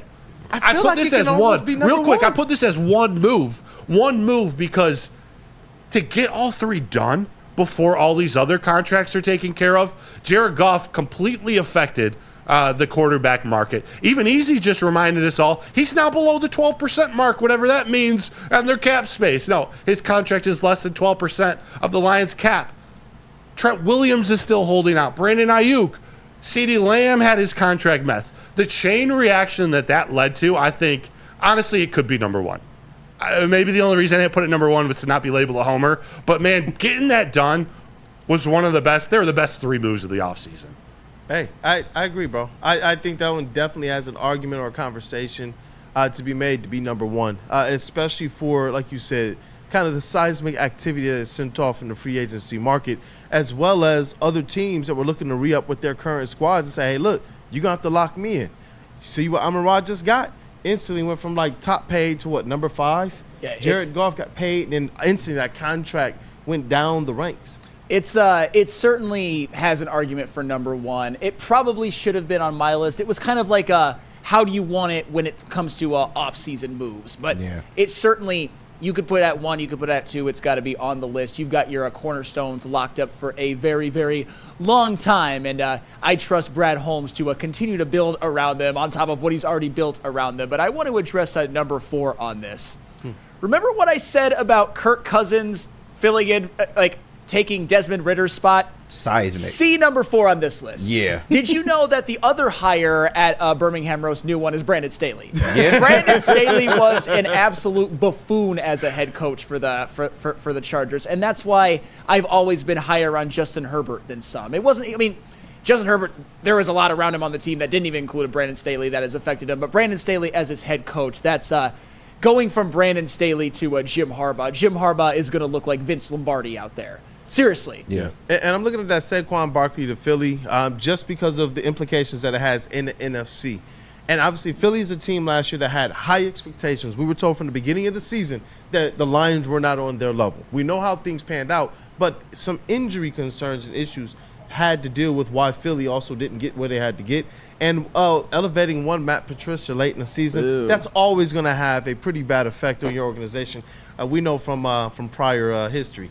But Saquon Barkley to Philly, what type of effect do you believe this has for Philadelphia Eagles in this NFC race? I think it could be huge. It all probably still falls on Jalen Hurts to get back to, when we're looking at him as an MVP type candidate and not like maybe a little bit overrated in the NFL. But the way that offense is constructed, if their new OC and Nick Sirianni can figure it out, that could be a huge asset. Like we think of the Lions being able to hand the ball off to Montgomery and Gibbs whenever we want to set up the pass game and everything they want to do. That's the same type of stuff that Philly can do. It could prove to be the biggest one of the offseason. This is the best offense that Saquon Barkley is going to be surrounded with in his career by far. He was in the New York Giants hell for all of those years. They did make a playoff run and win a game, but for the most part, during his tenure with the Giants, he was carrying that team and got a little worn down and never had any help. With the Philadelphia Eagles, he gets the best offensive line he's ever ran behind, the best quarterback he's ever played with, on top of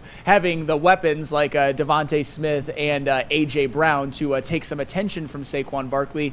The only thing that's unfortunate for him, I would have loved to have seen Saquon Barkley run behind Jason Kelce and prime Lane Johnson. That's the only thing that's unfortunate. He got there maybe a little bit too late, but it's going to be big for the Eagles. He's going to be an upgrade as their RB1 over what DeAndre Swift was last year. Well, at least he won't be looking at 8 people in the box every snap. Every time. Every single Daniel time. Jones? Yeah, that's real quick. It was pretty bad. With maybe 60 more seconds here, what are some other moves around the NFL that maybe just missed your list? I was really close to throwing Terrell Williams on there. I just saw Big M put it in the chat. There were just too many good moves. KG, you got a couple or got any? Nah, and I like how you constructed your list. The way you went about it was different, but you got Saquon Barkley there, and for neither of you, you didn't put Derrick Henry to the Ravens on either of your lists.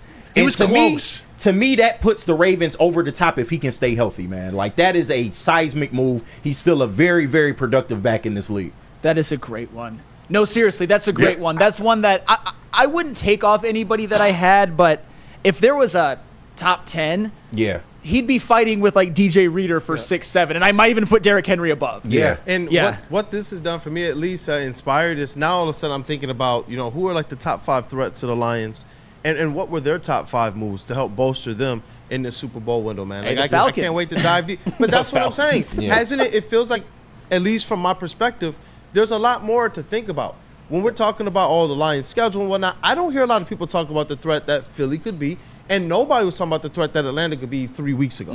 You see what I'm saying? So now it feels as if, as we're heading into the season, things are definitely changing in NFC. I mean, look at just Broder's list right there. You got Philly made an upgrade. You've got Atlanta made an upgrade, and another one with Kirk Cousins. You've got Houston, who the Lions face on the road in the regular season, and could very well be their potential Super Bowl opponent should they get so far. They've got the Danielle Hunter move as well as the Stephon Diggs move that I mentioned on my list. So a lot of teams are making power moves and are trying to capitalize on their Super Bowl windows. Let's just hope that the Lions are the team that comes out on top, especially when, and this is a sidebar, we don't have to get into it, I think there's more mess when it comes to the Cowboys and Niners than not. But that's where teams like the Eagles and the Falcons can level up and become more of the threats to the Lions' Super Bowl chances. Yeah, I was close to Christian Wilkins to the Raiders. Even Antonio Pierce being named head coach to the Raiders. L'Jarius Sneed to the Titans. Brian Burns to the Giants. There have been a lot of great moves. A lot of great moves this offseason. I can't wait. What is it, 10 days? No, 10 days. The funny thing is Brian Burns to the Giants, that created a defensive line that's just disgusting. But what else do they have? Right. That's exactly why they weren't on my list. I'm like, it wasn't enough. What's it going to do for them? And I'm intrigued by Antonio Pierce to the Raiders, especially, we already know, his foundation, he said, is the Detroit Bad Boys. That's tough. Love That's that. tough. I like him as a coach. Wink. Blink time. Yes. Oh boy. Blinking winker time. Hey, but do you know where you always choose the wink option? Les Stanford, of course. Yeah. Hey, Spencer Raxter got a car from there. And you can too. What happens when you run a great business for over 50 years? You expand and offer more products to more people. This is exactly what Les Stanford did by adding Les Stanford Buick GMC, the same great service that customers have come to know and trust on Woodward Avenue just south of 9 Mile. Check out Les Stanford in Dearborn today at lesstanford.com. Les Stanford Chevrolet. Together, let's drive. Come to any Lady Jane's Haircuts for Men and claim your throne for a king's treatment from one of our talented stylists. Open 7 days a week, walk in anytime. Just get to a Lady Jane's today and receive a precision haircut, scalp massage, hot lather neck shave, and a hot towel treatment. A haircut should not be a chore. It should be an experience. And that's exactly what Lady Jane's has to offer. Open 7 days a week, walk-ins are always welcome. There's always a location near you. Lady Jane's Haircuts for Men, it's wicked awesome. A network for the city, by the city. Woodward Sports is Detroit Sports. Stop searching for a vehicle and start finding one. Les Stanford Chevrolet Cadillac makes it easy. We harness the power of multiple dealerships and own the biggest selection of GM brands in the area to get you the car you need. With the Les Stanford Group, you'll have access to 4 different dealerships, providing you with more makes, more models, and more choices. We're connected to more than 1,000 vehicles. And with so many high-quality CPO vehicles available, you'll find new car quality at pre-owned prices. You can start and end your search at lesstanford.com today. Hey, listen, the Lions are almost back, man. 10 days away. And if you remember anything about last season, you know that all game day, Woodward Sports had you covered. I'm talking about from 6 in the morning until sometimes 6 in the morning the next day, and I am not exaggerating, not over-exaggeration. And I heard from everybody in the chat that we want to be a part of it. Well, guess what? Now you can. The watch party with the heavyweights and the post-game show with Stick and Anson, sponsored by Sabbath Coffee. Join Woodward Sports and Heavyweights live at Hayes Social in Shelby Township for the biggest watch party in Metro Detroit. The big fellas, they're going live just before the kickoff. And Stick and Anson, they go live right at the end of the game. You're going to get all the best reactions, instant reactions. You're going to be able to show up and be able to participate with us as well and maybe even get on the stream. Or make sure you're tapped in from home online if you're not able to make it. But I'm telling you, it's where you want to be. Join us, Hayes Social, on Detroit's #1 sports network, Woodward Sports. And we are back, man. Detroit Lions. I'm pumped up, man. I am pumped up. Welcome back. It is Wake Up Woodward. We've talked a lot of Lions. We gave some love to the Detroit Tigers, who refused to go anywhere this Major League Baseball season. But there's something else that kicked off this past weekend, and for the great state of pure Michigan, it's going to kick off here this weekend. We got college football at its back, man. And we got the segment. Listen, you guys have heard Broder tease and Winker all show. I think it's time to kick this thing off, bro. Tease and Winker. Yeah, you were teasing the Winker segment all show. Pause. No, some nasty we're doing it. We're doing it. The debut of Winker Blank. See? A playoff Jesse Winker and Wink Martindale. Basically, this is buy or sell. I'm going to put a comment out there. It's going to be college football. It's going to be Michigan and Michigan State football related. And if you're buying, you're going to give it a wink. Like, hey, the Lions are going to be Super Bowl champions this year. Yup. If I say something like, yeah, the Packers are going to win the NFC North, it's a blink. Whatever. So wink or blank. Question or statement number 1. Quarterback Alex Orji will finish the regular season with more total touchdowns than Michigan State quarterback Aiden Childs. Wink. And I want to be very clear. I think Aiden Childs comes into the season as a more developed and established thrower of the football. When I say Alex Orji, I think that he's going to be a red zone demon. Those short yardage situations, those goal-to-go situations, it's not something that Donovan Edwards has ever proven on a consistent basis that he's to be trusted in those. That's why Blake Corum got all of those carries last year, and that's why pretty much all of Donovan Edwards' highlights have been long rushing touchdowns. Seriously, think about it. You can't think of any short yardage highlights from Donovan Edwards. And I also think the safety blanket in the red zone that Colston Loveland is going to provide. Michigan State does not have that type of weapon for Aiden Childs. So Aiden Childs will clear Orji in passing touchdowns, but don't be surprised if Orji gets himself maybe 10 to 13 rushing touchdowns. So give me Alex Orji. Yeah, definitely, especially when you look at the way that Michigan's offense is, and you want to play Alex Orji to his strengths. And that strength, in my opinion, is going to be one of the strengths of Michigan's offense. That's his legs, man. Yep. His ability, if they can manipulate that defense just a little bit more, especially, like you said, when you get into the red zone, it's just another added layer, another added weapon for that Michigan offense, which I think Michigan is being severely underrated this season. I'm going to keep saying that. I've been saying it for some time. I'm going to keep saying it, and I do believe that Alex Orji is going to play a big role. And it's so funny, not to digress, but when I'm really thinking about it, what were Donovan Edwards' 2 touchdowns in the national championship game? Long runs. What were his 2 in the Ohio State game in 2022? 75 and 85-yard touchdown run. What was the big one against Penn State in 2022? It was that long 60-plus yard touchdown run, which gave Michigan the lead. Not to digress, it's just you can't think of a short yardage highlight with Donovan Edwards, which is why in those situations it's going to be Alex Orji.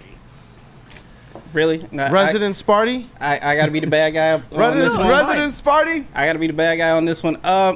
This is what was it? Blank? Am I supposed to? No. Yeah, blank if you're selling. Can you rephrase the question again? Yeah. So wink or blink, buy or sell. QB Alex Orji will have more total touchdowns than QB Aiden Childs. I'm selling. I'm sorry.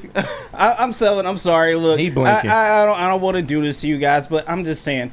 There's a huge drop-off from where J.J. McCarthy was to where Alex Orji is right now. That's a lot of shoes to fill for him, especially a quarterback at that position as well. But come on, him and Davis and Davis Warren have combined for 15 passes altogether. I don't think Alex Orji is even going to be the starter come middle of the season. Like I give him credit. Big hate. He's extremely talented. He's extremely talented. He's a dual threat quarterback, but I'm just saying, when will experience take over versus just this new, fresh, mobile quarterback that you have right now? I think maybe somewhere towards the middle of the season, you actually see Jack Tuttle take over. If he has a very slow start against Texas, I don't see a problem with you sitting here benching him after week 2. No, and I want to be very clear. JB, there is nothing wrong with picking Blink in this one.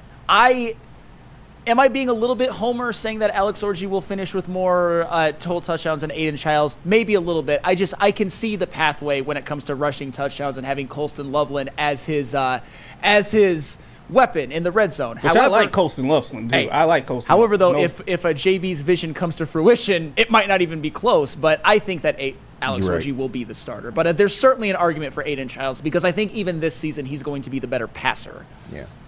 Big wink, a lot of orgies in the end zone. Hey, let's get ready for it. But like you said, just off the rushing aspect alone, Aiden Childs is not as good with his legs as Alex Orji is. And when you look at the way Michigan's offense is set up, when your best players are your running back and a tight end and you have a mobile quarterback, I expect to see a lot of option in the red zone. So just off the fact that he can rush the football alone, he will have more total touchdowns. He might not have as many passing touchdowns, but more total, absolutely. Love it. Love it. I'll keep mine short. I'm going with blank. I'm with JB. I love Alex Orji. I'm very high on him. I haven't seen it yet. And I do think they're going to pound the rock with Donovan Edwards and Khalil Mullins. So just out of sheer respect for Aiden Childs, I'm going to give him this first one. Number 2, running back Donovan Edwards will finish the regular season with more all-purpose yards than Ohio State's Quinshon Judkins.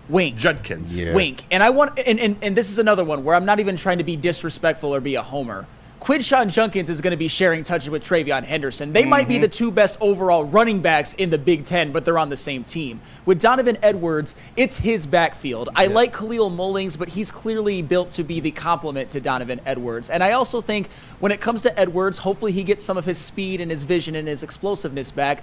But when I talk about safety blankets for Alex Orji, Donovan Edwards is another one. He's going to, I think, get way more opportunities catching the ball out of the backfield than both Travion Henderson and Quinshon Judkins will get individually for Ohio State. So give me wink on that. And you know what? You said exactly what I was going to say. The backfield is his for Michigan. Yeah.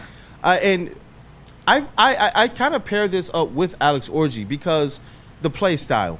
When you're giving the defense a little bit more to think about, not that J.J. McCarthy didn't have wheels, but towards the second half of that season last year, really for the majority of the season, they kind of stopped him from just scrambling and getting out there and designed runs and things of that nature, especially later on in the season when J.J. McCarthy was hurt. You're talking about Alex Orji now, who the defense is going to have to think, on certain options and such, is it an Orji keep or is he handing it off to Donovan Edwards? on top of the fact that he has the skill, the talent, and he's coming off of a big college football playoff run. I do think that makes a big difference. And you are the guy in the backfield. Not just that. There's no Blake Corum here. Mm-hmm. It's you. And he has the confidence. When I saw him before the college football playoffs and before the national championship, speaking at those press conferences, I was fully confident. And this was like, I was like, yo, I think he's going to show out. I remember even socials. People were like, yo, we think he's going to have a big game. Everybody said, y'all are slappies because what has he done all season? And he went in there and he looked like the Donovan Edwards that we thought we were going to get all year. So I am winking about Donovan Edwards, man. I think he's gonna have a decent year. Well, congratulations to you and to JB. I remember as well for predicting a big game for Donovan Edwards because I was not one of them. But shout out to shout out you guys were right. I was wrong. But I want to get KG's opinion on this. This is tough, man. You're welcome. I'm gonna go wink, but not like a full-blown wink. Mainly like a half a wink. The Uncle Ruckus side. But look, only because I need to see what Michigan's offensive line is going to look like. This offensive line is all new. They got all new people there. And while they do have some experience there, I just need to see how it's all going to look. Saying that he will have the most, all-purpose yards, it's realistic. But Quinshon Judkins is a dog. And I know it's a shared backfield, but he will be the feature back. So there is a good chance that he can have the most all-purpose yards. But I guess for Homer's sake, I'll go wink. But I need to see the offensive line first.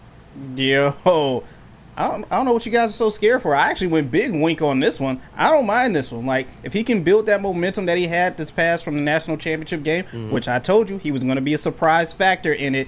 And now you look at it, he has no Blake Corum to sit here and kind of vulture all the touchdowns for him. Corum had 27 this past season. I don't see if any way possible he can't at least somewhat get close to that as well too. And he's going to have every single opportunity that it is for this whole Michigan team, especially if Orji is not feeling comfortable back there in the pocket. He's going to be his safety blanket. So this is a big wink for me. Wink. I'm winking too. Wink. Shoot. Next. Okay,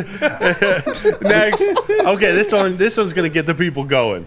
Cornerback Will Johnson will finish in the top 10 of Heisman voting. Blink. It's the courtesy of the position that he plays. In my opinion, the role that Will Johnson is going to play for this Michigan team this season is a role similar to what, and this is the NFL, it's a little different, but still, to what Sauce Gardner did with the Jets last year, which is dominate entire games in an entire season while not having a single interception. I'm not calling for no interceptions from Will Johnson, but they're just not going to throw to his side of the field. Yeah. You saw last year, even when the Michigan had a better secondary, they had Josh Wallace, they had Mikey Sanders still, in some of the biggest games, teams challenged Will Johnson, like in the Ohio State game, and regretted it. Will Johnson came up with an interception that led to the first touchdown, flipped the whole game. In the national championship game, when Washington had got to within 7 and came back after halftime, Penix threw to Will Johnson's side, got picked. I just think it's going to be one of those years where Will Johnson is rarely targeted. He allows very few receptions, maybe doesn't even allow a touchdown, maybe has a pick or two. But in order to be in the Heisman conversation as a defensive player, you need to put up more counting stats. If he had a couple of pick sixes and maybe even had some time on offense and special teams, then I could see it. Will Johnson is one of the best players in college football. Arguably the best. 100%. But by virtue of the position he plays and the lack of counting numbers that I don't think that he will get, he is not going to be top 10 in Heisman voting. He has to have an absolutely insane season above the insane season I think he's about to have right now for the Heisman voting to be moved, that needle to be moved. But it's not going to affect as it relates to what people think of him as a player and what we see him do out there in the field. So blink, but he's still going to have a great year. But that's the thing. He's going to have an insane year. Yeah. He's arguably the best player in college football. It's just that's why the Heisman is such in a lot of ways, a dumb award. I'm not saying it always is, but he's going to deserve it. He's just going to be a guy who's targeted maybe 25 times, allows 10 receptions, has 0 touchdowns allowed and a pick, but doesn't make those flashy, explosive plays. And that's okay. That's what we want from him. Yeah, big blink. When is the last time a corner won the Heisman? Don't worry, I'll wait. Woodson, obviously. Exactly. But how long ago was that? 1997. And he had 8 interceptions, punt return touchdown catches and all of that. Huge plays and huge Heisman moments like the one-handed pick versus Michigan State. Exactly. The pick in the end zone against Ohio State. The punt return against Ohio State. Will Johnson's not going to have those opportunities. Not at all. If this was the 90s or early 2000s, then maybe I would say yes. But while he will be probably the best DB in the country, he will not have a chance at the Heisman just off the sheer fact it's an offensive award now. Really is. I got to agree with you, KG. It's a blink for me as well, too. You already said it. Woodson was the last primary defensive player to win the Heisman. Before that, Aiden came in as a runner-up. And then you also had Manti Te'o the years before him as well, too. Fake girlfriend, man. I know. Stop playing with A name Manti. we haven't heard in a while as well, too. I do think he is extremely talented. He's the best corner that you have in the country as of right now. But unless he's playing both sides of the ball, I don't think that he will get enough Heisman votes to be a top 10. But there is a chance Michigan actually does play him on offense as well, too. So there is that. Yeah, last one. And I'm going blink, too. I don't think he makes that. I just want to have a little fun with that one. Yeah. But Michigan defensive tackle Mason Graham will be the first Big Ten player selected in the 2025 MLB draft. MLB. You're right. NFL draft. Wink. Voters baseball wink, mind. wink, wink. We're going to, by the end of this season, you're going to be talking about Mason Graham as a generational defensive line prospect. Right now on PFF's big board, he's literally number one. I think what teams are going to look at when it comes to Mason Graham's potential, I think, and this is what I believe as well, his NFL archetype is like a Quinnen Williams type, which the Jets took number 3 overall in 2019, has just almost from day one dominated games from the interior of the defensive line. But I also think Mason Graham, given his football IQ, given his athleticism and array of moves, has a floor that is similar to like a Derek Brown, which is somebody you absolutely, if you need a defensive lineman, you take Mason Graham near the top of the draft. So, yes, Mason Graham will be the first Big Ten player taken in the 2025 draft. Hey, and I'm going wink as well. I believe that a lot of these returning players, because I'm going to stay consistent, I believe that Michigan is going to do better than a lot of people are expecting, and I do believe that players like Will Johnson, Donovan Edwards, and Mason Graham are going to be the guys that are going to get a lot of the praise for that, as they should. We know the types of players they are, so I'm definitely going wink. I will go wink as well. He'll probably be the first Big Ten defensive player off the board, so I agree. JB? I got to go with wink as well, too, with you guys. I trust you guys on this one, so I'll just go wink. Wink. I'm there, too. He's going to be the first one. He's going to be drafted high. Yeah. He's going to be drafted very high. Before we get to what's trending with JB Smooth, I know we're live, Flannel. I'll ask you, do you want to give your predictions now or you want to save it for Big D tomorrow? I don't want to rush you. No, dude, I'll give it now. Let's because go. people watch like both shows. So let's go. All right. We're doing ours tomorrow, by the way. We want to let you get in on WUW, so let's hear it, Flannel. My prediction, is it for the Michigan-Fresno State game? Michigan-Fresno State, if you want to do the other ones, okay, you take it wherever you want. I've got, in the Michigan-Fresno State opener, I've got Michigan 31, Fresno State 7. I think this defense, and I've said this before, by virtue of Wink Martindale maybe being a little bit more aggressive than even a Jesse Minter, I think when it comes to lesser opponents, that this Michigan team just chokes the life out of these bad teams. Up the middle, there's a lot of college teams that have some issues at their interior of their offensive line. Like if you're a Fresno State, if you're their guards or their centers, you're looking up against Kenneth Grant and Mason Graham, you're effed. And then the quarterback, you're effed if you have to throw the ball in Will Johnson's direction. And offensively, the reason I only have him scoring 31 is I do think there's going to be some struggles. They're breaking in a new quarterback. They're breaking in a new offensive line. They've got weapons like Tyler Morris and Samaj Morgan, who were secondary players last year but are expected to be wide receiver 1 and 2 this year. There's going to be some growing pains. They're going to have some drives at the beginning where it's like, ooh, that was an ugly 3 and out. But you're also, I think, going to see an explosive player, too, from Donovan Edwards. And I think you're going to see, too, a couple of maybe deep throws from Alex Orji where you're like, damn, maybe he can throw the ball. Maybe he's not just a running back playing quarterback. So all that in conjunction, 31-7 Michigan.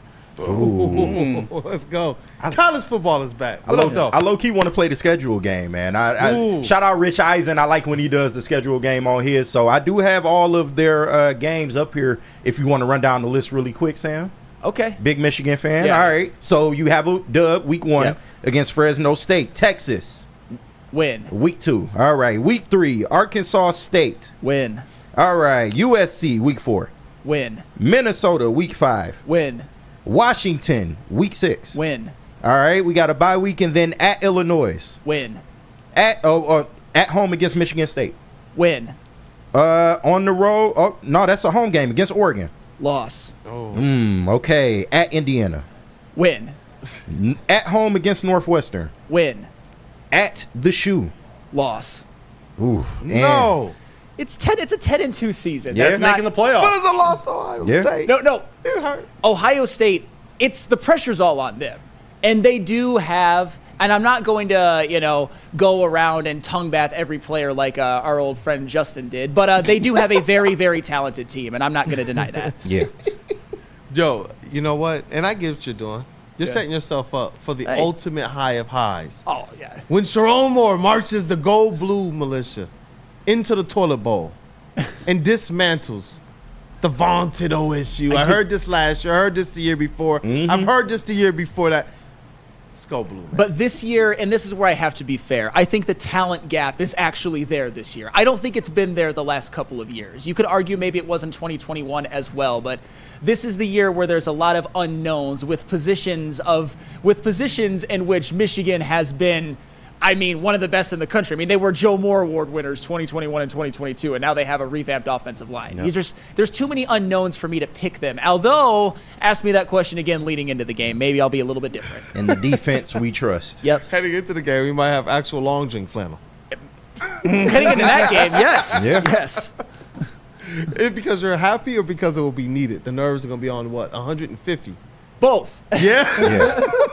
But Flannel, great job with this, man. Yo, college football, it is here now officially. Yeah.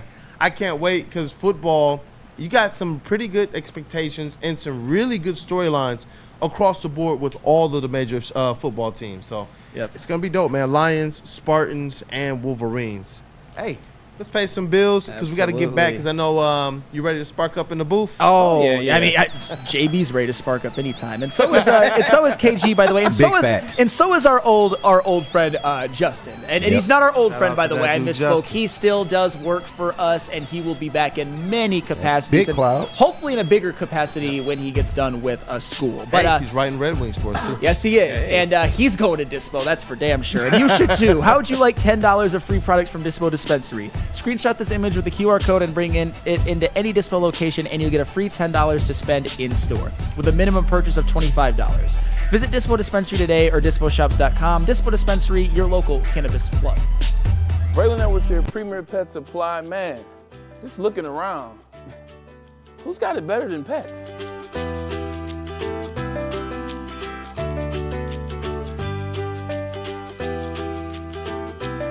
Come on, a baby stroller for Coda?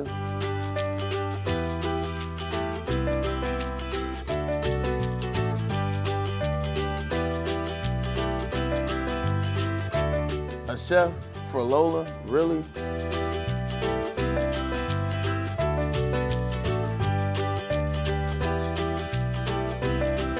You don't have to tell me who the real boss here is. Who's got it better than pets? Nobody, especially here at Premier Pet Supply. For over 30 years and more than 13 locations, Premier Pet Supply has everything that your pet can dream of, and guess what? It's all under one roof. Premier Pet Supply, family owned, operated, and proud to call Metro Detroit home. Check out premierpetsupply.com or scan the QR code today. Who's got it better than pets? Nobody! We are the network for Detroit by Detroiters. Welcome to the Woodward Sports Network. Stop searching for a vehicle and start finding one. Les Stanford Chevrolet Cadillac makes it easy. We harness the power of multiple dealerships and own the biggest selection of GM brands in the area to get you the car you need. With the Les Stanford Group, you'll have access to 4 different dealerships, providing you with more makes, more models, and more choices. We're connected to more than 1,000 vehicles. And with so many high-quality CPO vehicles available, you'll find new car quality at pre-owned prices. You can start and end your search at lesstanford.com today.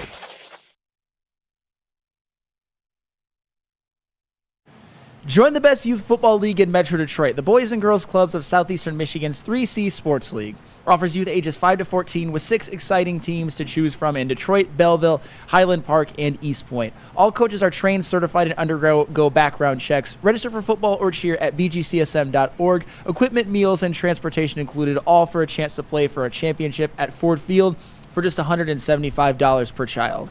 Put the youth back in youth sports with BGCSM 3C Sports. And you know, after you're done, you can always head over to Soroki's Crispy Chicken and Pizzas because they are taking over Michigan. They're known for their quality hand-battered and hand-breaded chicken tenders, chicken sandwiches. You can't forget about the New York-style pizza as well. Locations are popping up all over Detroit. They're doubling the number of restaurants this year alone as well. Soroki's just had their grand opening in Madison Heights, so you got to go over there and check them out as well. Or if not, you can always order online at Sorokis.com.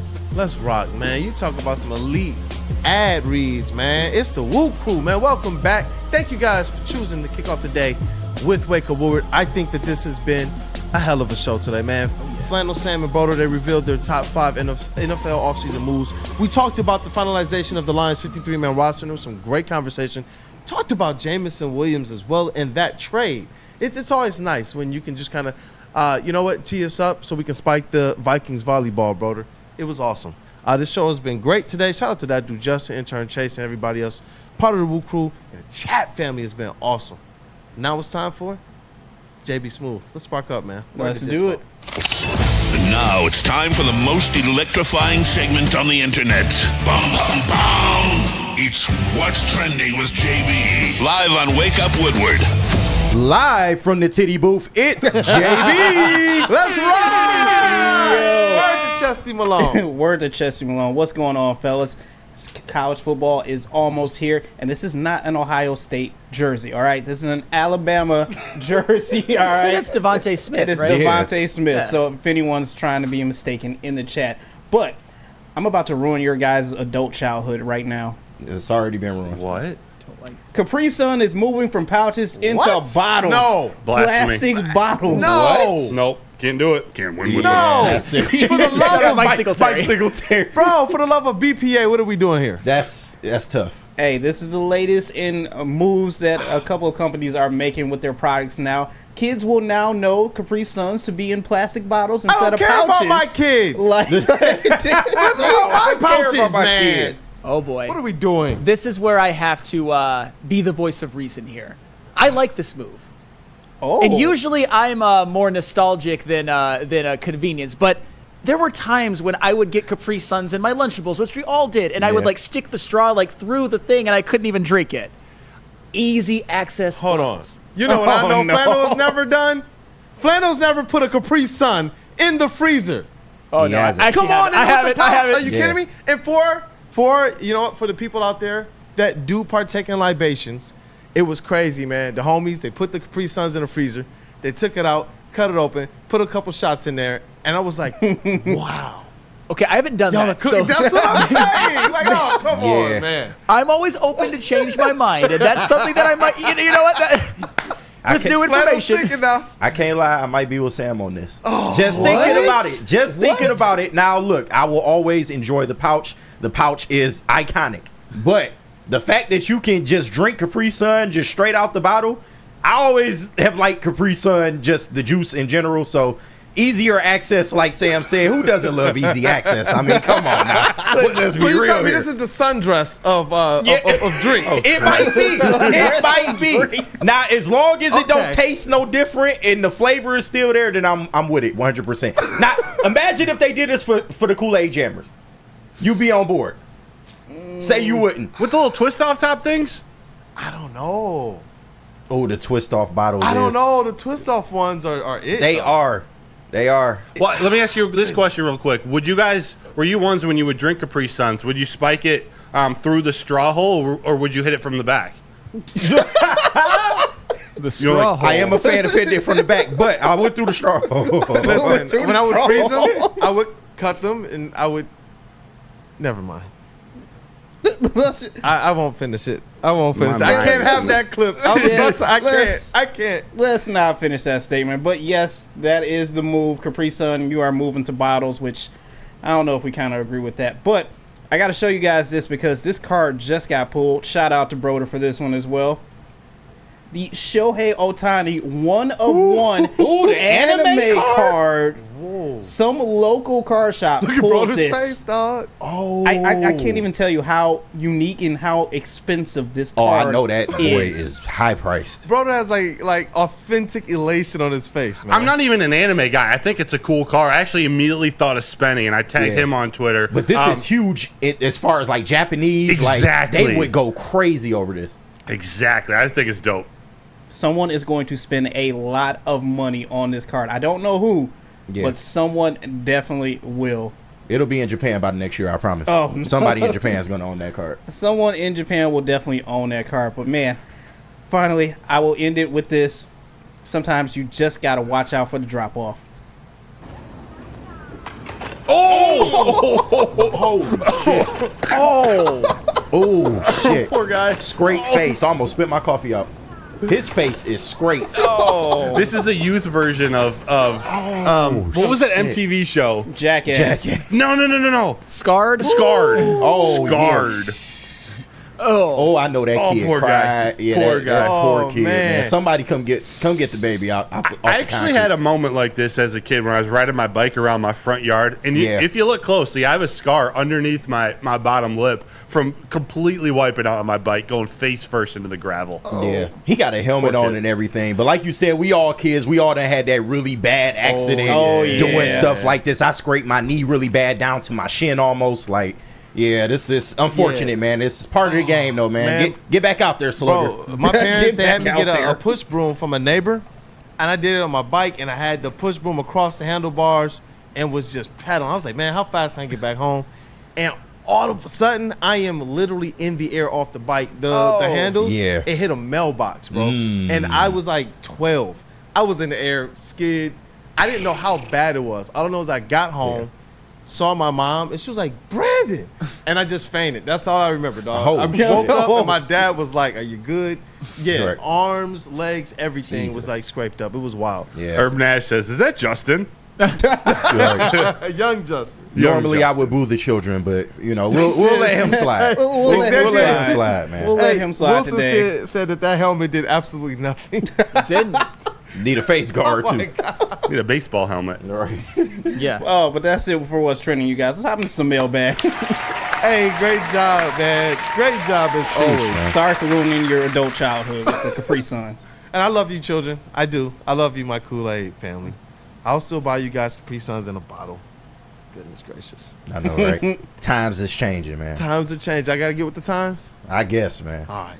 Hey, let's jump into this this Feldman mailbag. Get your mailbag questions in the chat. Can't wait to get to them. Got a lot on the schedule, and we want to be able to pick you guys' brain as well. Absolutely. Speaking of Feldman, since 1996, Feldman Automotive has been driven to provide a fast, convenient, and first-class car buying experience called the Feldman Advantage. With 18 locations, there's a Feldman dealership in your backyard.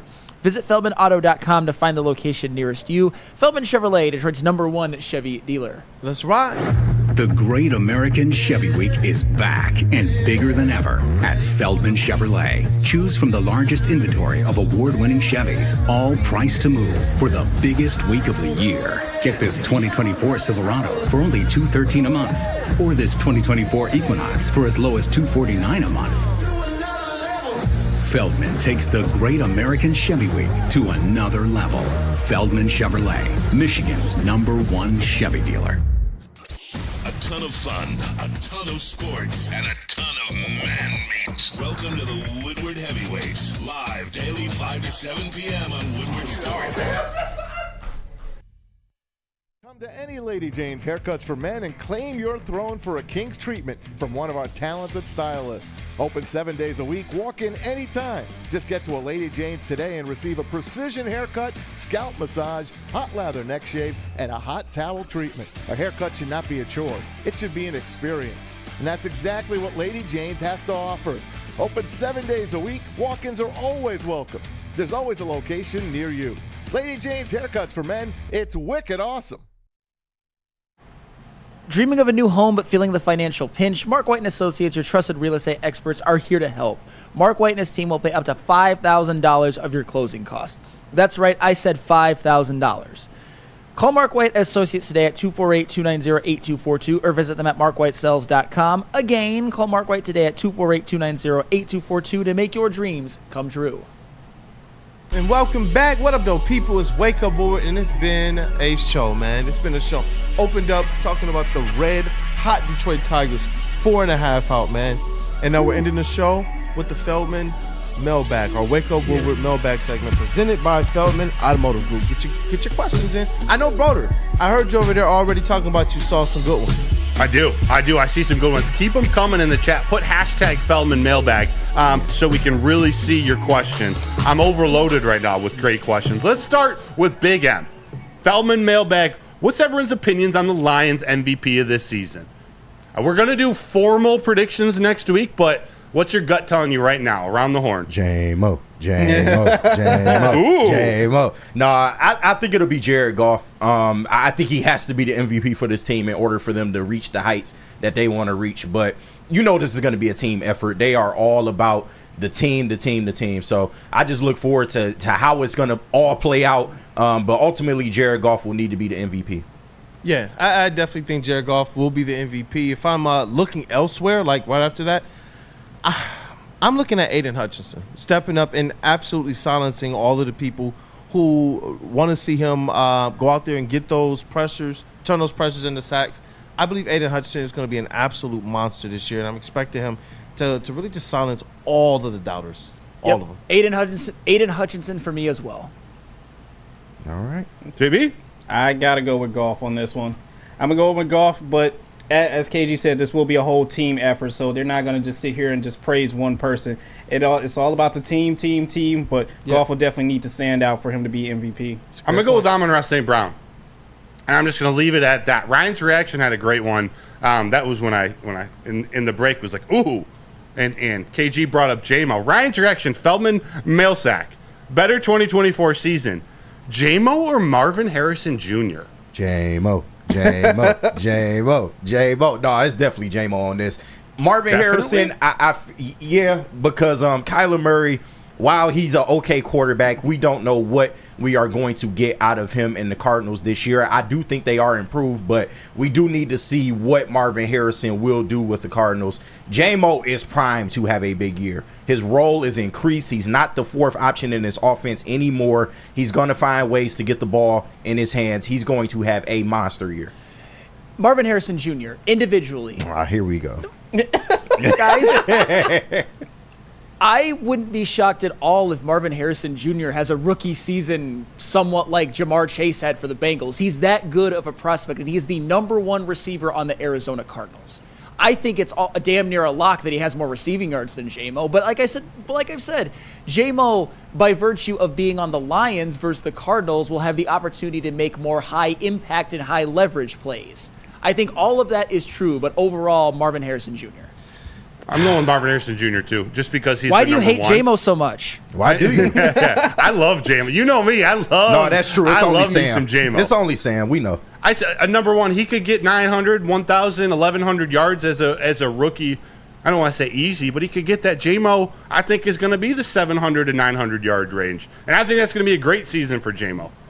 Any other opinions? Well, go ahead. No, I was just going to say the one thing we talk about with Jameson Williams is he needs more targets. Well, Marvin Harrison is starting off with those targets already, but I do believe that Jameson Williams, depending on how Ben Johnson decides to use him in his offense, has an opportunity to absolutely go ham.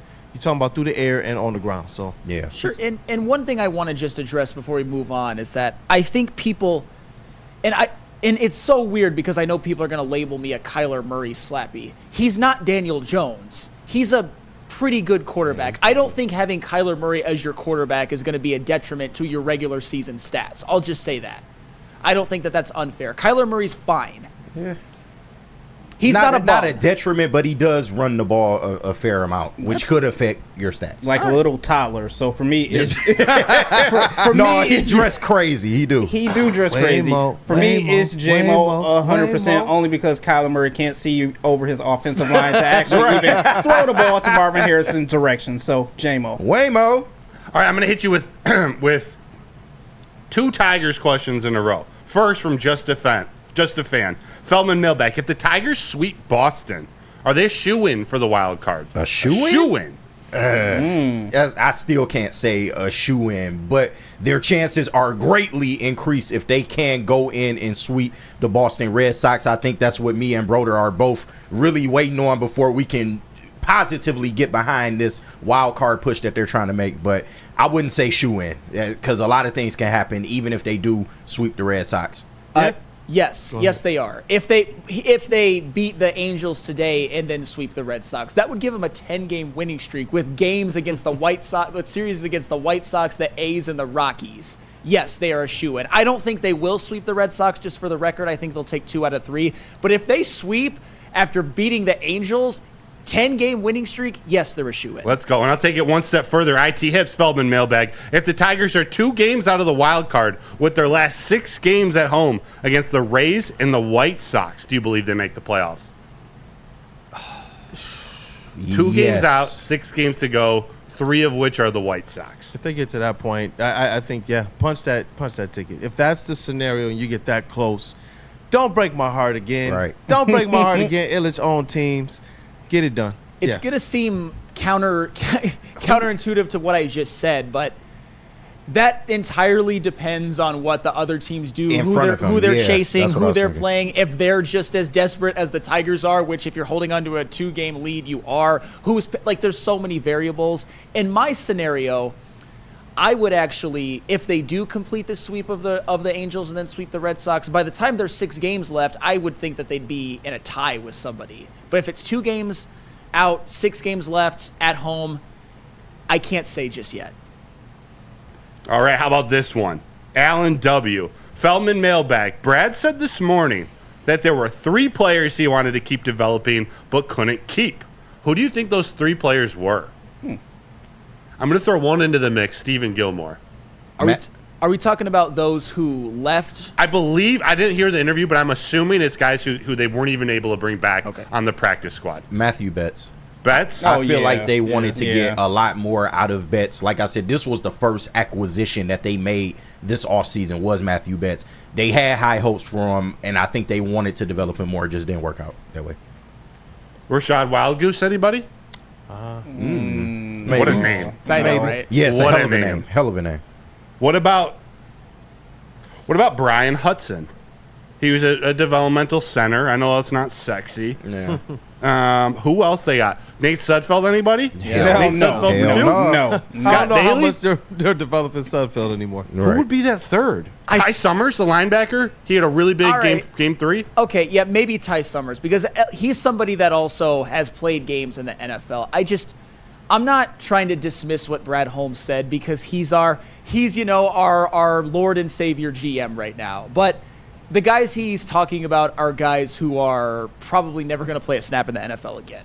That's not super relevant. But shout out to Brad Holmes for, feeling like there's some potential diamonds in the rough that you weren't able to keep. Yeah, and just as we were talking about this, we just posted to socials that Detroit Lions GM Brad Holmes said that wide receiver Antoine Green was taking the lead in the wide receiver 3 battle before going down with the ankle. Damn. Wow, man. That's one, Antoine Green. All right, last one here. We'll kick it to JB and KG. This is D. Jones Glow. Mailbag, is Roman Reigns the GOAT of wrestling? Apparently he is, according to John Cena. If not, who's your GOAT? Roman Reigns isn't the GOAT of wrestling. However, I do feel there are certain fans that don't appreciate this man enough for what he has done. I know Vince McMahon during his reign of terror, he was really trying to push Roman Reigns down the throats of wrestling fans. And in return, they revolted against him. But him going on this heel run, doing the whole tribal chief thing, and pretty much shooting WWE into their next phase, I guess you would call it the cinematic era, where you have Cody as your champion and things of that nature, and now you got him trying to go against the new version of the Bloodline. I think that goes underrated, man, and a lot of fans need to realize, like, when it's all said and done, Roman, it will be like in the upper echelon of wrestlers, man. No doubt about it. But John Cena's never been my GOAT. To me, it's kind of tough, the GOAT category. Who is your GOAT, JB?